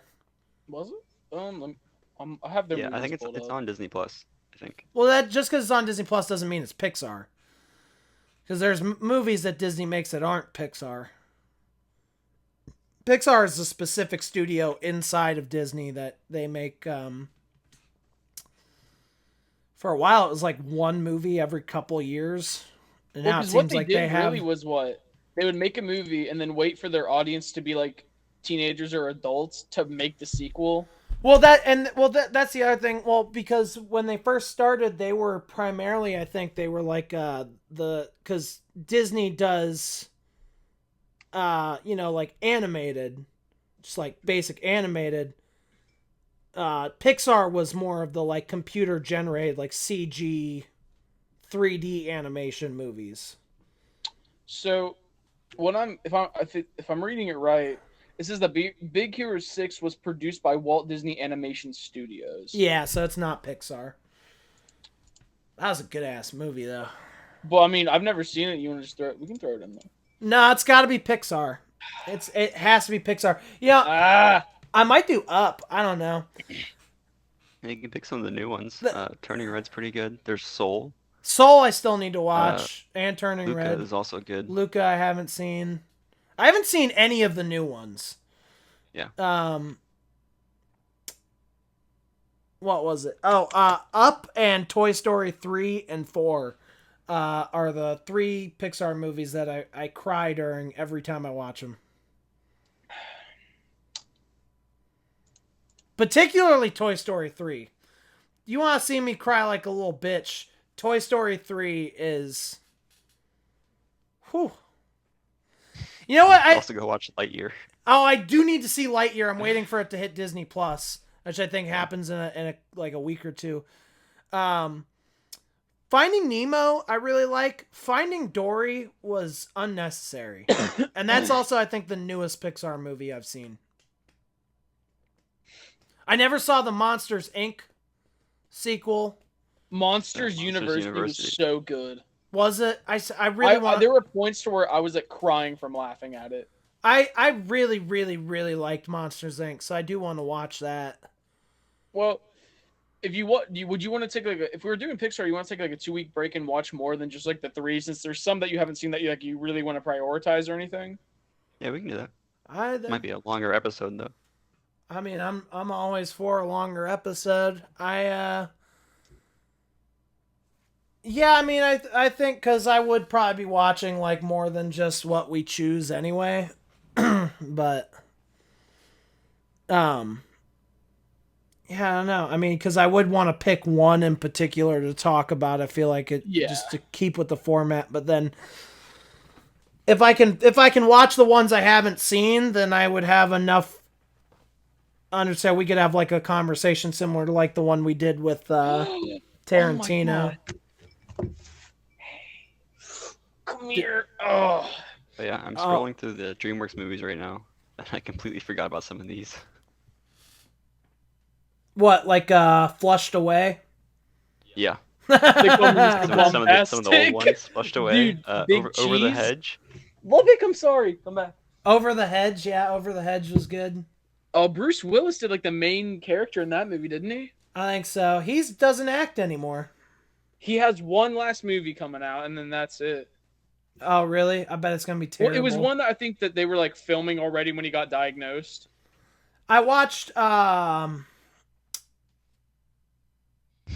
the fuck was that movie called? It was. Oh, that's gonna bug me. Where's my phone? Yeah. Bruce Willis. What was that fucking movie called? Death Wish. Oh, I love that movie. That movie was I thought it was a good just shut your mind off movie. Yeah, it was way more violent than I thought it was gonna be. I'm not gonna kill you, but Jack is. Yeah, dude. Okay. Yeah, I did like that movie. He's like cutting into the sciatic nerve and then like pouring like brake fluid on it. Yeah. Yeah, there was some I wasn't fucked up expecting shit. the intro to it at all. That was like so insane. I didn't think they were gonna kill the people they killed immediately. But yeah, I guess we'll do Pixar, and we can kind of just like watch Pixar movies and figure out what we want to focus on, and we won't get together this upcoming Monday, but the following Monday. Okay. Oh, when we do DreamWorks, that makes someone has to do Turbo. Turbo? Turbo? Is that the snail I've one? I've not seen that in so long. I never saw that one. Saw it on TV when I was like way too old. It came on, and I was just like, eh. Okay. Did DreamWorks do Stuart Little? I did not see it. I was scrolling through there. Yeah, they're only animation. It's, you know what's crazy? I found out M. Night Shyamalan wrote the first Stuart Little movie. The twist was that a rat got it, or a mouse got adopted over a real child. Every time the movie's brought up, someone says, "Imagine being a kid there." Yeah, it's true. Like it hadn't been said in years, and then somebody brought it up. Now, like all these people, are like, oh my god, like imagine a literal mouse. Yeah, but it's Michael J. Fox. It's like, come on, how do you not? Yeah, but now that mouse has Parkinson's, and it just, like, isn't as cool as it used to be. If they bring back Stuart Little, he's just fucking shaking the whole movie. They should do like a Back to the Future with Stuart Little. All right, I think I'm gonna head out. All right. Yeah, I guess we'll call it here. This was another successful episode, I would say. Yep. So 2 weeks from now, Pixar. In the meantime, I'm Devin. Sam. Beck. And we'll see you guys on the next one.